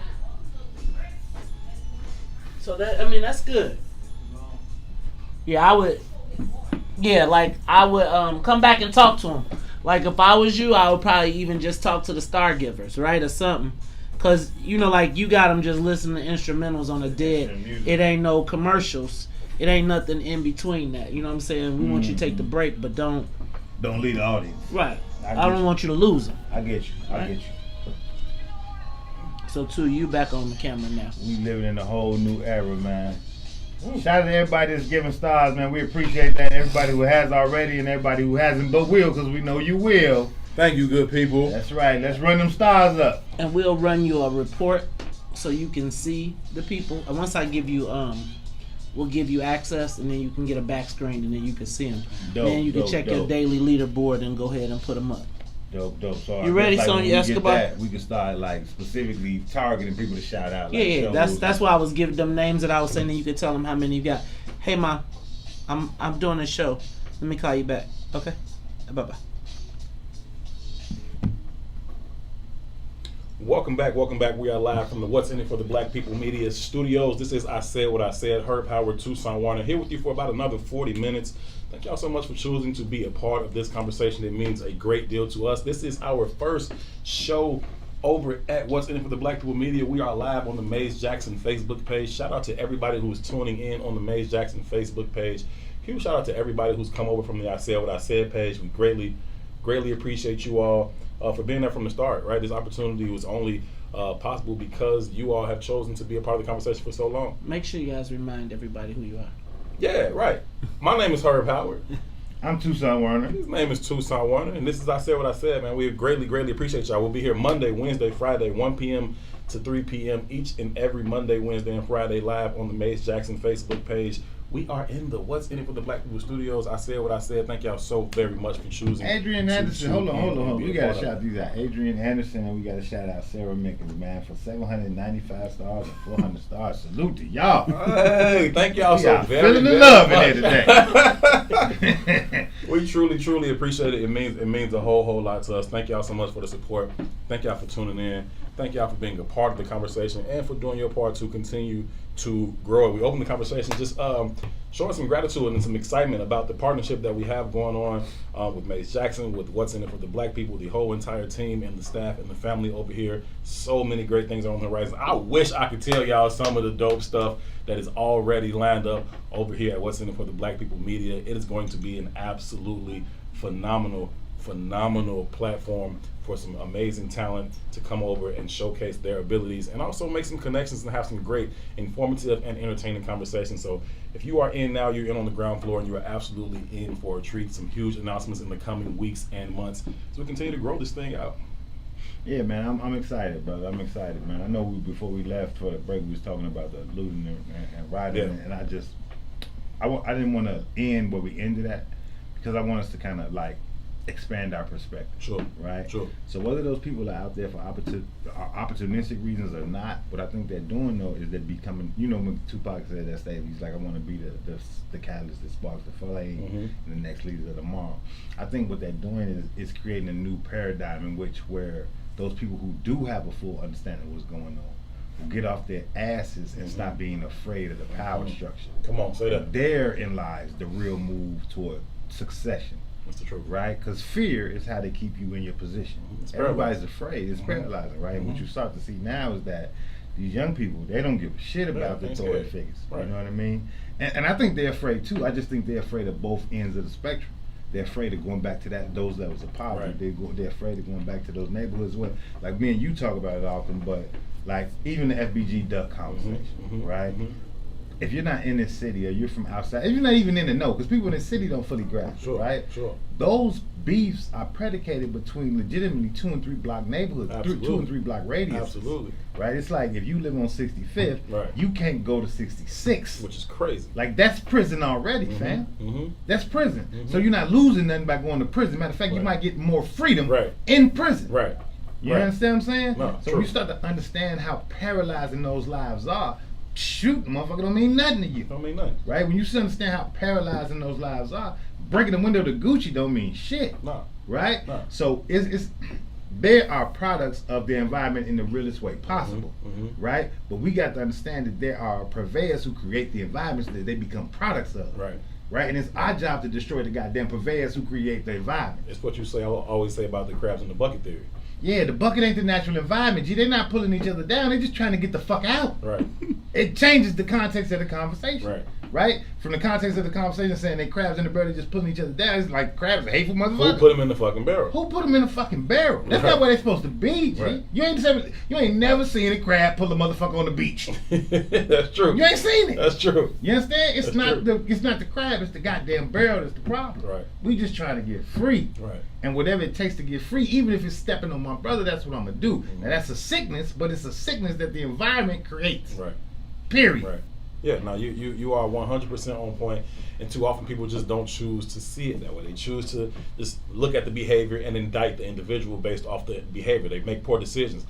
To believe that all the L's in the black community are just because black people are lazy or they're like, to believe that would be to believe that we are inherently more violent, inherently more susceptible to drug abuse and drug addiction. That's bullshit, right? The circumstances that we see in our communities are created by design to bring about the outcomes that we see. There's no way around it, and to think otherwise would literally just be to say, oh, y'all just naturally somehow inherently born that way. That's bullshit, right? That's bullshit. But I think that it's one thing when the oppressors use that kind of rhetoric and they take on those types of ideals and beliefs. But when we start to internalize those things on ourselves and project them out on our own brothers and sisters in our own communities, in our own neighborhoods, that's when it becomes a little bit disheartening for me. That's when you start to have that hopeless feeling of, well, I don't even know if we can overcome this shit, because half of our guys don't even know it's a problem, and the other half of them think that they just ignorant, right? For me, that's the most dangerous part, though. Mm-hmm. The fact that we don't know. Mm-hmm. And really, that's why the system is so successful, Mm-hmm. right? You got to think, man, we've been educated by our oppressors. Right. If I'm in control, if I'm in power, I'm never going to educate you enough to oust me out of my position of power. Mm-hmm. It's never Mm-hmm. going to happen, Mm-hmm. right? So we like to quote that Malcolm shit when he said the black woman is the most effective person on the Right. planet. Malcolm said that same shit I just said too. Mm-hmm. You're a fool if you let your enemy educate your children, Mm-hmm. right? Now here's the dynamic that I'm up against, because I ain't never let my enemy educate my children. Mhm. At least I thought. Right. Right, but what you start to understand is after generations and generations and generations, even our curriculums are predicated on the enemy's Yeah. ideas. Yeah. Right, and it goes back to the Neely Fuller quote again. Yeah. Until you fully understand white supremacy, everything you think you understand will only confuse you. Mm-hmm. Right, it just is what it is. So I've paid for education for my children since birth. Mhm. They've been in private school since birth. Mhm. Right, Mhm. and they were private, African-centered or black-centered, at least. Sure. You know, at minimum. Mhm. You know, and I would go sit in on some of them classes, and I would sit there like, damn, I made a mistake. Damn, this ain't really the move. Right. So now I got to come home and deprogram for some of the shit my children are learning there, because they Yeah. black in spirit, they black in face, Yeah. but they're not black in consciousness. Yeah. Right? It's not always the same. Sure. You know what I mean? And Sure. even when we get to talking that melanin bullshit, that don't mean nothing to me. Right. That don't, Indians is darker than me, fam. Right. Right. It just is what it is, Right. And when I go into Dunkin' Donuts, they looking at me like, get your ass out of here. Right. But you darker than me. Right. Right. That's So it melanin ain't that that, makes right. them dark. That Right. don't mean shit to me. Mhm. Right? There's a consciousness that has to be, there's a collective consciousness that we have to move within. And in order to get there, you got to educate yourself. Mhm. It just is what it is. This shit ain't readily available. Mhm. Right? So I know part of that cultural piece is we want to go into the WAP song. But even before we go there though, right? Yeah. And this sticks there too about culture. I was born in the inception of hip hop. And a lot of that music that was coming out early on was talking about shit that I just didn't know about, and as a fan of the music, I wanted to learn it. Right. Right? So you might hear Nat Turner's name in a hip hop song in 1980 something. Mhm. Right? You definitely was hearing about the 5%ers. They was every song was ended with Assalamu Alaikum. Right. You know what I mean? So the damn educational, not even the education, but the entertainment culture was undergirding this drive to find out more information. Sure. Right? So you start to seek motherfuckers like, well, I just want to be in the know. I want to be cool. Right. What the fuck is they talking about? Mhm. Which drives you through, if you like me, it's going to drive you down rabbit holes of Sure. information. And you Information. start to find and learn your history. Mhm. Right? We live in the age of information and don't got no fucking information. Right. That's insanity. Right. You know what I mean? That's part of the sickness. Absolutely. Right? We get all this access to information. The only time we open up a goddamn social media, the internet, Right. is to talk to people on Facebook. Right. We don't even talk no more. Fuck that. Right. Instagram just pictures. We want to be That's it. super stupid. That's it. Right? Yeah. And that's how this shit works. Yeah. It's just a constant purveying of stupidity. I think there's a great irony there when you talk about this modern age that we're living in, this age of information, this age of technology where everything's readily available at click of a button and right at your fingertips. Makes you dumb. It makes you dumb, right? And what's crazy, the irony is that while you're seemingly, hypothetically, connected to everybody on earth, right? I can go on Facebook, I can go on Instagram, I can be connected to anybody on earth in a moment's notice. The irony is that we aren't actually connected to anybody. Disconnected from everybody. You're disconnected from every motherfucker. It's like, absolutely. While you can talk to anybody in the world, you don't really ever talk to nobody. Nobody. And that's... You got 5,000 Facebook friends. Ain't nobody ever knocked on your goddamn door. Yeah. Nobody. Yeah. I had to explain that to a young person in my life. Man, talking about friends, relationships, and I got 5,000 friends. No, the fuck you don't. Like, move tomorrow. Tell somebody you need some boxes to move tomorrow. Nobody know. Okay? You got 5,000 you friends. You doing that house alone because ain't nobody ever knocking on the door. You ain't got 3 from you. Period. That's real. Period. That's real. And it's getting worse with every generation under us, though, right? Mm-hmm. So those communities become real communities in their minds. Mm-hmm. Right? I have neighborhood friends that I legitimately, they're neighborhood friends. I've grown up with them all my life. They're still in my life. Right. My son ain't going to have that. Nah. My daughter's not going to have that. No. That's going to create a world that is based in this same, it's going to intensify the effects of the illusion. Right, and it's how capitalism becomes more and more hyper and from a mental state, right? So I think I told you last time we was on the air was that, you know, my dream car, I got my dream car when I was 19 years old. Right. But my dream car was a 87 color Supreme with bullets on the tires. Right. You understand what I'm saying? Right. That's attainable. Right. You know what I mean? Right. But where did I get that vision from? The cool dope boys, and I'm saying the dope boys because we got to be honest about the reality of what our hood is, and that's about capitalism too. Right. Absolutely. The girls like to do with the capital. And the dope boys in that era and in that time drove Cutlasses and Regals, right? I was able to obtain a Cutlass. I had an 87 Cutlass, called it the Blue Flame, navy blue Cutlass with billet rims and billet steering wheel, right? That car got stolen from me 5 times. It kept coming back. It was supposed to be mine. You understand what I'm saying? That was a community car. It was a community car. But my point is, it was obtainable. Right. So now, because you don't have any neighborhood culture, right? The neighborhood is the internet, and everything that's on the internet is being falsified as being grandiose, right? So the cool car can't never be a Buick no more. It can't never be a Cutlass no more. I got to get the Lambo. Like you see, I talked to my son, and he's 15. Like, man, what kind of car would you like to have as your first car? This fool said a McLaren. Man, if you don't get spell it. But my point, like, to even say that out loud, and in his mind, it was like a rational statement. Yeah. He wasn't 15 when he said it, but he was, you know, he had seen it like, oh, that's dope. I can get this. Yeah. You know what I mean? Yeah. But that's that constant infusion of how social media works. That's the other thing about social media. It's hyper. It's and we talk about, we've been having a conversation all day about, you know, looking for external solutions to internal problems. Right? I'm trying to find myself outside of me. Right. If we want to do that in our everyday actual lives, it's much easier to do that on social media, right? I've literally seen people get dressed head to toe to the nines, take some fucking pictures, take that shit right back off, and stay in the house just to flex on the gram. Are we getting ready? We finna go to such and such, such and such. Take that shit right off. All the time. Right? Just straight flexing all the time, right? I literally know a dude. How close can I get to this story without identifying? What's his name, Herb? Give us that name. You want to get that name, Herb? Tell us his name, Herb. What he does. Whisper to me, I said. What he does is he washes cars for a rental company, right? It's a luxury rental company, but he washes cars at this luxury rental company. If you follow this man on social media, you think he got a new whip every 3 days. You'll think he has a new whip every 3 days. At least 2-3 times a week. This is my new Jag. Oh, you know, I'm just testing out the Lambo, see if I'm going bad next week. Sir. You a car washer. Sir, you, your wife, and your son live with your wife's mother. You just identified him, Herb. You said he's a car washer and he lives with his mother. You might as well give us his name. You got Bobby from the third floor. He stay outside.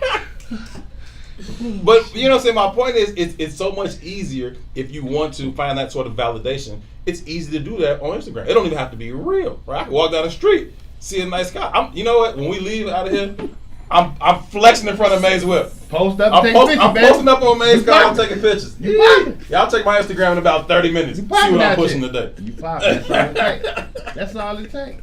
right? Yeah. But it's an upside and a downside. Yeah. You know what I mean? Like there's a reality to that, right? I remember walking in one of them stores on 53rd Street one day, and this girl ran me down. Was like, hey, are you Tucson Werner? And I was hesitant to answer, like, fuck you want to know my name for? You know, she's like, who I'm asked a you? huge fan. And you think about how we're able to reach people from these mediums too, and that's valuable, right? But it's these kind of mediums, and we got to use them for good. It's like a goddamn, you got to put on this superhero suit, right? You could do this Instagram stunt shit with the new car, this, that, and the third, but that just perpetuates a false narrative. Yeah. Right? So when we get up here, let's fucking tell the babies the truth. Tell the truth. And the truth is, 60% of black people don't earn more than $30,000 a year. That's 60 fucking percent. The top 1% only earns 120. The top 1% earns 120. 120 ain't shit. Perpetuate. You understand what I'm saying? The median net worth, take away the family car, is $1,700. Right. Everybody in this motherfucker poor. And until you honest about that, even at the top of the food chain, your ass poor. Right, top of the black food chain. You poor, B. Yeah. You don't know what the fuck wealth look like. Varying degrees Me, of poor. Like Oprah, and Maze all the same goddamn quadrant. Right. Right. That top 5%, top 1%. That shit ain't even logical, G. Right. Me and Oprah in the same sentence don't make no motherfucking sense. Right. Right? Right. And I'm not a nigga that's like, hey, look at me. I'm not that guy. I don't even talk about that shit ever. Right. Right? Right. But the numbers, the data, you could all y'all I just feel like argument motherfuckers. The data says. I feel like two cannot be in the same demographic financially as Oprah. Yeah, but you know everybody answers the argument with I just feel like I don't give a fuck about how you feel. Right. The data because that ain't real. Top 5%. The data is the data. Right. The data is the data, G. Me, Oprah J, we all together. Right. Right. Now, if you think that makes sense, you a damn fool. Right. You understand what I'm saying? What's the Chris Rock joke? Mary J. Blige, Jay-Z, they all live down the street from me. You know who my neighbor is? A motherfucking dentist. A motherfucking dentist. He said, you know what a black man ain't right. He didn't invent teeth. But it's a funny joke. But it puts it in perspective. It's real. Right? I got to be one of the funniest motherfuckers alive. I got to be one of the best rappers alive, one of the best vocalists alive ever in the history. To live next to a fucking dentist. That's the top of our wealth quadrant. The dentist lives next door to this motherfucker. Chris Rock said, you know what a black man would have to do to live in my neighborhood? You would have had to invent teeth. And that's real shit.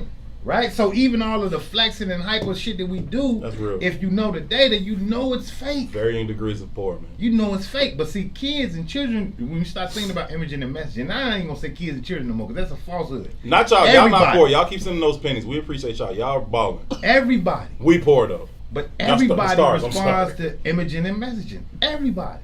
That's why marketing is so powerful. That's why Coca-Cola's gonna spend more money on marketing than they are gonna making Coke. Of course. They give a shit about no Coke. Of course, no. They give a shit about selling some Coke. Period. The people at Coke don't drink that shit. Right.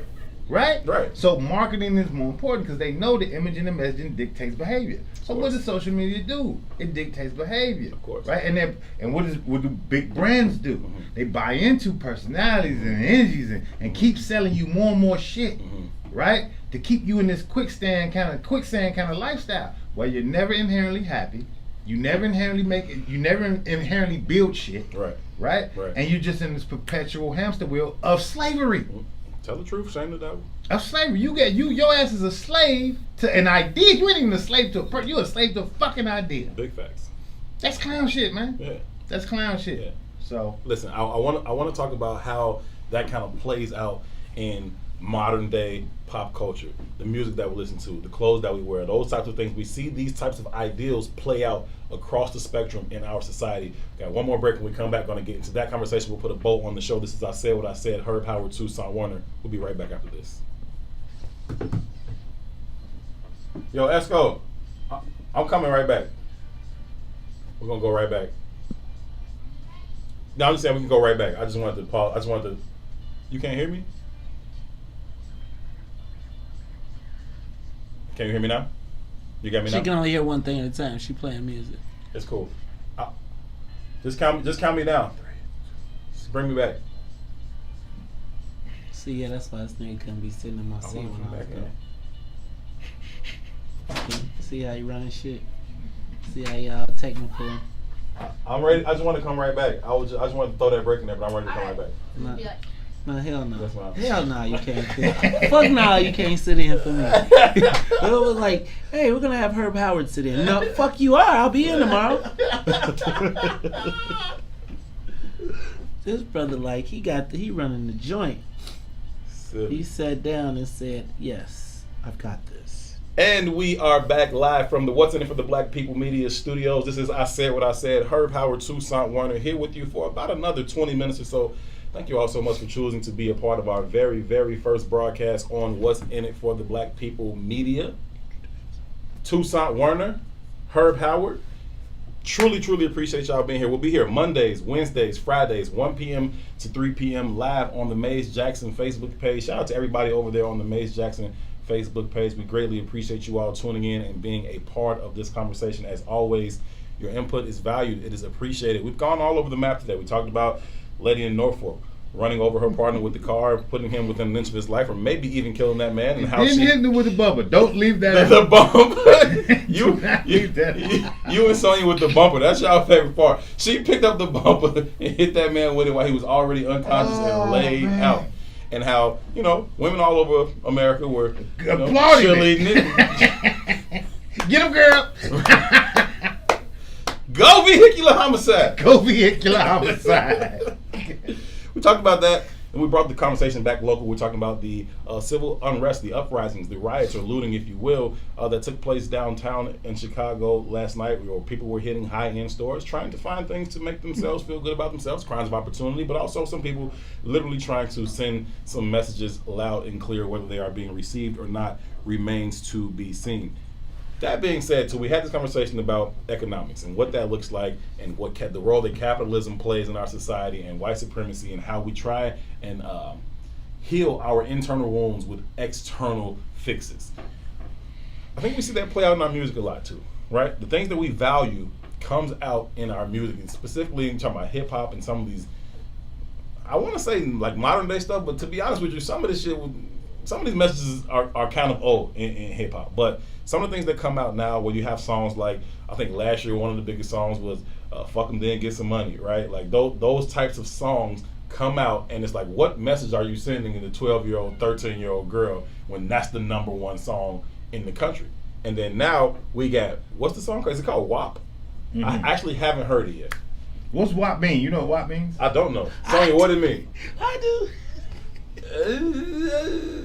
Sonya gonna let us know. Sonya, what's up? What's it mean? What's WAP mean? Sonya's just trying to act like she don't really know. I know she knows. I know too. I want Sonya saying. It's her ringtone. Okay. Oh, well, that's pussy. Yeah. Got it. Yeah. Got it. Yeah. So here's where I was gonna go with this, right? Because I'm not anti the WAP songs. I don't really give a shit. You know what I mean? But it does go back to our value statement, and I don't want to single out WAP because it is part of the culture at this point, right? And what it really states is that there is no value system. There are no values. There are no morals. They shift per whatever the opportunity is.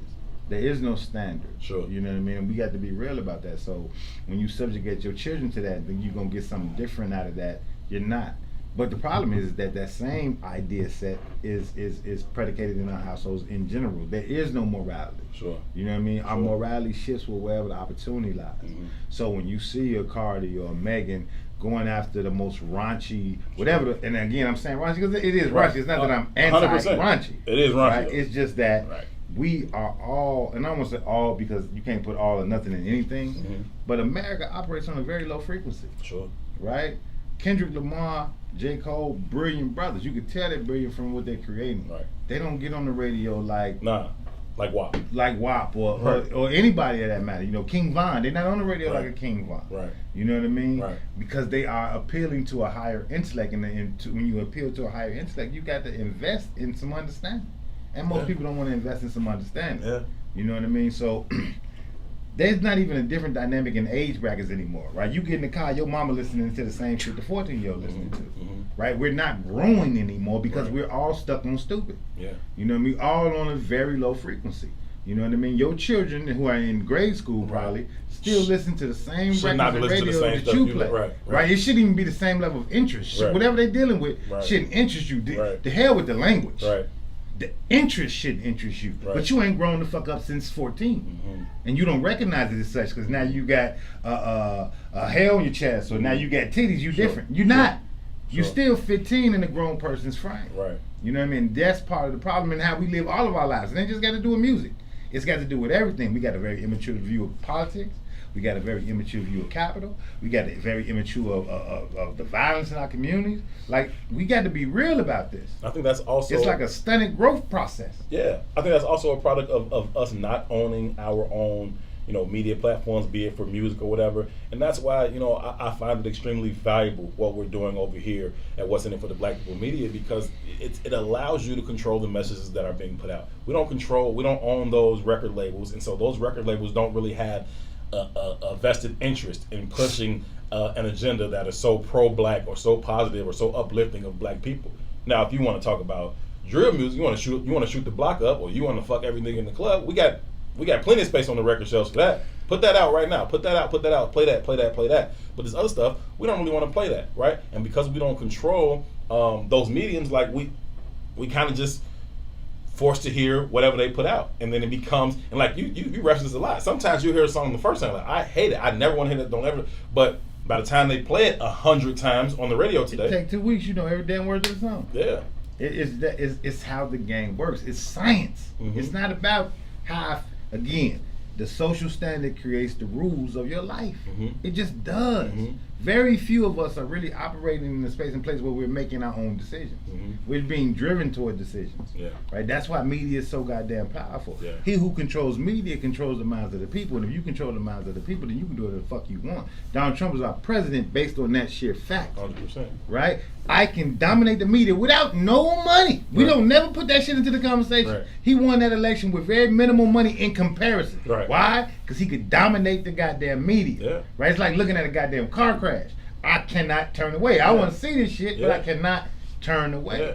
Right? And we keep feeding into those same narratives over and over and over again. And I ain't mad at Cardi or Megan or anything for the music they create, because I understand that everybody's operating in this same pool. I get it. Right? But you can't swim in that pool and think you ain't gonna get chlorine in your eye. This is what this shit does. Time and place, you give me a cocktail or two, I'm all here for it, right? I'm here for it. But that being said, though, I don't think that should be the message that permeates over the airwaves all day long. 8 o'clock in the morning, kids going to school. 2:30, 3 o'clock, kids getting out of school. That's what's on the radio. Like, nah. Like, back in the day, I can remember, 11 o'clock, you start to hear some raunchy stuff on the radio. Okay, cool. If you're up at 11, whatever. Like, you know what I'm saying? You probably should hear some of this. But now it's all day long. You wouldn't hear that kind of stuff at while the sun was still out. But now it's all day, and I think that it starts to invade areas of our society where it starts to impact the most vulnerable amongst us, right? Those who are easily influenced. It goes like Jay-Z had it. He put it the best to me, right? I think it was on Blueprint. He said, "I dumbed down for my audience and doubled my dollars." Right? They criticized me for it, but they all yell holler. And it's like, yeah, he said it's But still what so. happens when everybody gets dumb? Yeah. Then That's a different question. few people get rich. Jay-Z said everybody gets dumb. Right, no. Jay-Z said, I dumbed down for my audience and doubled my dollars. What happens when everybody is just dumb? You ain't dumbing down no more. Dumb is the standard. Dumb now. Dumb is the standard. When the president of the United States of America is a damn circus clown, Right. what is the standard? Right. What is this? How does the rest of the world view you? Right. How does a dude in Parkway view the rest of his life? Right. Right? Right. You telling me I got to be XYZ to achieve, but then I can look at this clown. Right.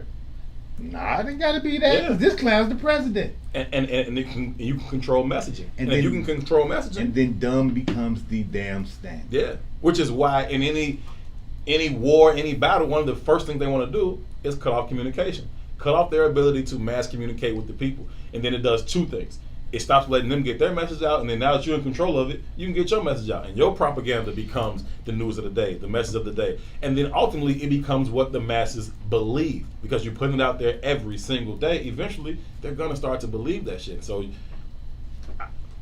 Well, because, like, in a lot of ways, man, in the last, let's say, maybe since the first Barack run, right? And I'm Sure. not, if you know me, you know I'm not necessarily a fan of Barack. But what happened is that they created a paradigm where they kind of like villainized him, and not just him, but the Democratic Party for being intellectual. Mm-hmm. It was like a negative thing. You know what I mean? And what came out of that, what arose out of that, which is valuable, is that they said Trump's gumption was enough. Sure. Just have the gumption to be XYZ. Just have the gumption to be this guy. And what you see that plays out in a plethora of industries, right? It's not the best guy that wins, it's the guy with the gumption. It's not the best woman that wins, it's the guy with the most gumption. Can you whoop my ass though? Can you whoop my ass though? Right? And that's a narrative to my life. Can you whoop my ass though? That's how power is usually defined in these kind of systems. The smartest dude in the room don't mean shit. Right? It don't mean the richest dude in the room don't mean shit. Can you whoop my ass is the only one that means shit. The bully in the room means shit, right? So as a black populace, and this goes back to that masculinity conversation that we don't want to really have, right? If you feminizing everybody, who's gonna be the motherfucking bully? Right. It don't. You got to have a bully. Right. You got to be threatened. Right. You ain't never seen a nation in operation in the history of man that didn't have a motherfucking army. If you ain't got the army, you ain't got an army. You're not a nation. It don't work that way. You got shit. Because this shit is about war. Right. You can't buy your way to safety, fam. That was our mistake in Tulsa, Oklahoma, with Black Wall Street, right? We like, okay, listen, we go over here and do our own thing. Get away from them. We'll do our own thing. We'll build our own shit. We're not bothering nobody. They shouldn't have no problem with us. You underestimate the level of hate. You underestimate the long view of the entire game in totality. And so we said, well, we over here. We're not bothering y'all. They'll leave us alone. No, the fuck they won't. You can build that shit, and that's awesome, and we should rebuild it. But this time, we had better well be ready and prepared to defend that shit because they're going to come again. What's the little brother that's on Instagram got all the tattoos on his face and dreads and chubby dude? Give me the line, bro. Teaching his children how to use guns. It's like Derek. I got nothing.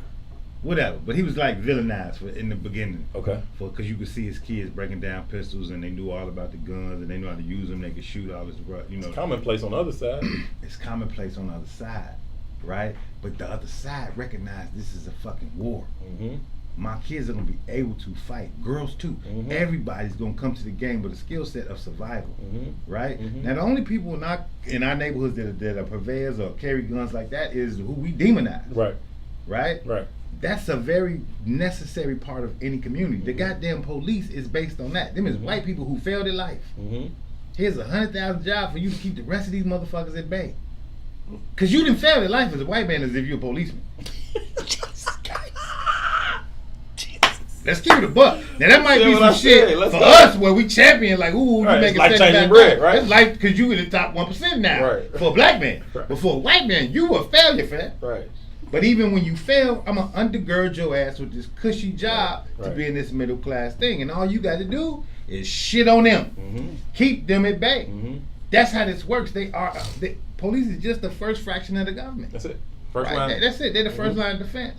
So that's part of their army. Sure. Right? And even the brothers who did, you just part of their army. It is what it is. You ain't protecting people, you protecting property. And we don't got no goddamn property.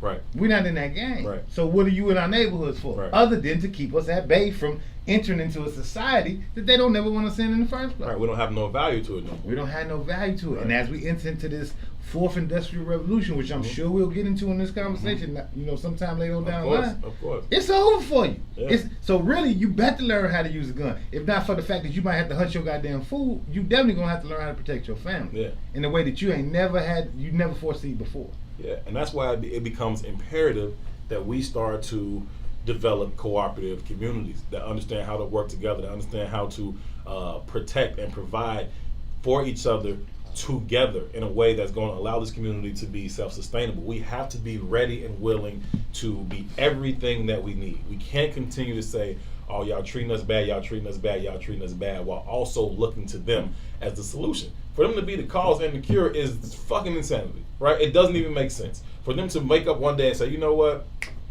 We've been mistreating y'all for 400 plus years. Our bad. We G. real sorry. My bad. We want to make that right really today, right? We want to make that right today. We want to start sharing all our power and influence and wealth with y'all. That day ain't coming, people.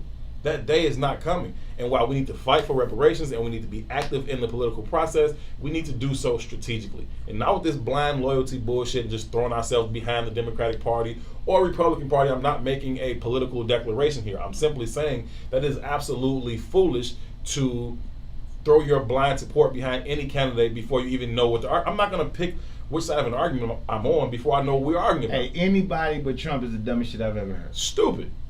Joe Biden just said the other day that I'm going to beat Joe Biden in this election. That's what he said.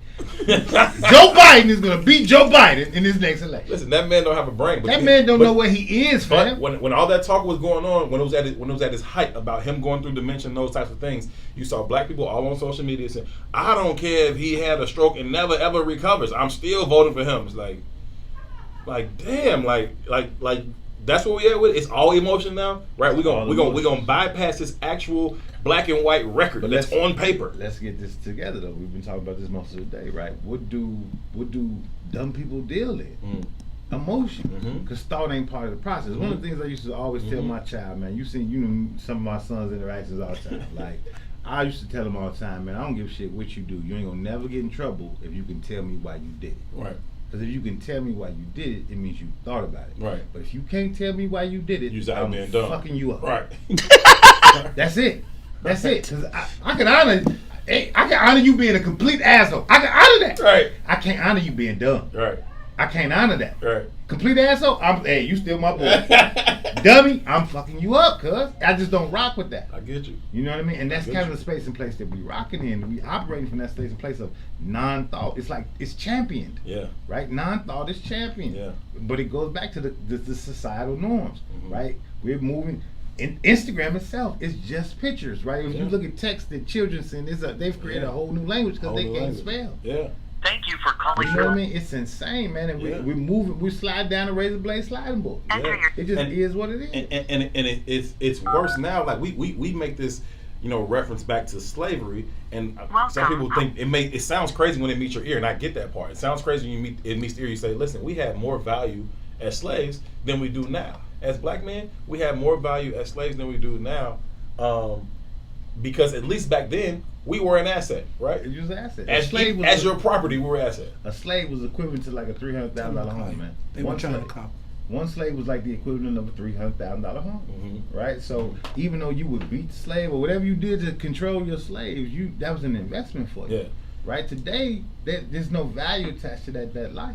We got about 5 minutes left in the show. If you want to join the conversation, feel free to do so. If you want to give us a call, 872-259-7474. Lines are open. 872-259-7474. The lines are open. If you want to join the conversation, as always, your input is valued and appreciated. Tucson Warner, Herb Howard here with you for about another 5 minutes, and we'd love to hear from you at the end of our very, very first show. Hit those stars, y'all. Hit those stars. Hit the stars. Never forget the stars. Never forget the stars. Never forget the stars. Dancing with the stars.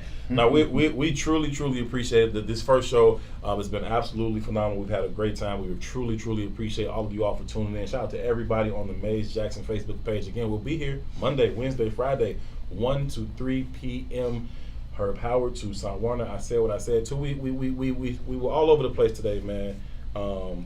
Started out talking about the case in Norfolk, Virginia. We brought it home with the local things, the civil unrest, the rioting, the looting that's happening, gave our perspectives on that, and then touched on a cultural piece talking about a couple of good things. One being, this cultural awareness about health and people getting into bike riding and cycling and those types of things, and also the influence that hip-hop music and that has on the culture as well, and how that is a direct response to some of these same other issues. Because for some reason we're real good like dividing up our shit. Like no, my shit is over here. My shit different from that shit. No, it's the same shit. Like it's all the same. We're all suffering from the same things. And I think that once we can see it that way, as a united collective, see our problems that way, see our opportunities that way, it will give us at least a fighting chance of overcoming some of this shit. Yeah, we often have these conversations that might seem like they're all over the place, but in my understanding, in my world, there's only one conversation being had. You're right. Right? And therein lies the dynamic that we need to fight through, right? Until you fully understand white supremacy, everything you think you understand will only confuse you, right? Our whole existence is predicated on the fulfillment of whiteness as a culture. It just is. Everybody who's here, existence is predicated on that fulfillment. Fellas, y'all got a call. I'm going to go to your call. All right, we got a call. Okay, last 3 minutes. Let's get it. Make it quick. 74. Caller, who's on the line? Hi, this is Peter, and I just wanted to welcome you guys. I'm really excited. We really need this conversation, and I really want to be a part of something where somebody's doing something instead of 2 hours. Yeah, instead of just looking and 2 hours. so welcome aboard. Well, thank you so much. We greatly appreciate it. Thank you so much for tuning in, and thank you so much for the welcome. We truly appreciate it. All right, y'all. Well, It was nice. First phone call Nice. of the I Said What I Said show is on. Nobody even cursed you out. Bless today, your too. heart. Bless your heart. Listen, we are up against it. I want to thank each and every one of you guys for tuning in to I Said What I Said today. Thank you all for the comments. Thank you all so much for the stars. We truly appreciate it. We are looking forward to a long and fruitful relationship here at What's In It for the Black People Media. Off to a phenomenal start. Thank you all so much. We will be back here Wednesday, 1 p.m. Central Time. We'll be discussing issues that affect the black community, individuals and collectives, and more importantly, how we can overcome some of those things. So until then, y'all be good to each other. For Tucson Warner, also for Mace Jackson, and for super producer, the one and only Miss Sonia Escobar. My name is Herb Howard. Until next time, peace. Salam alaikum.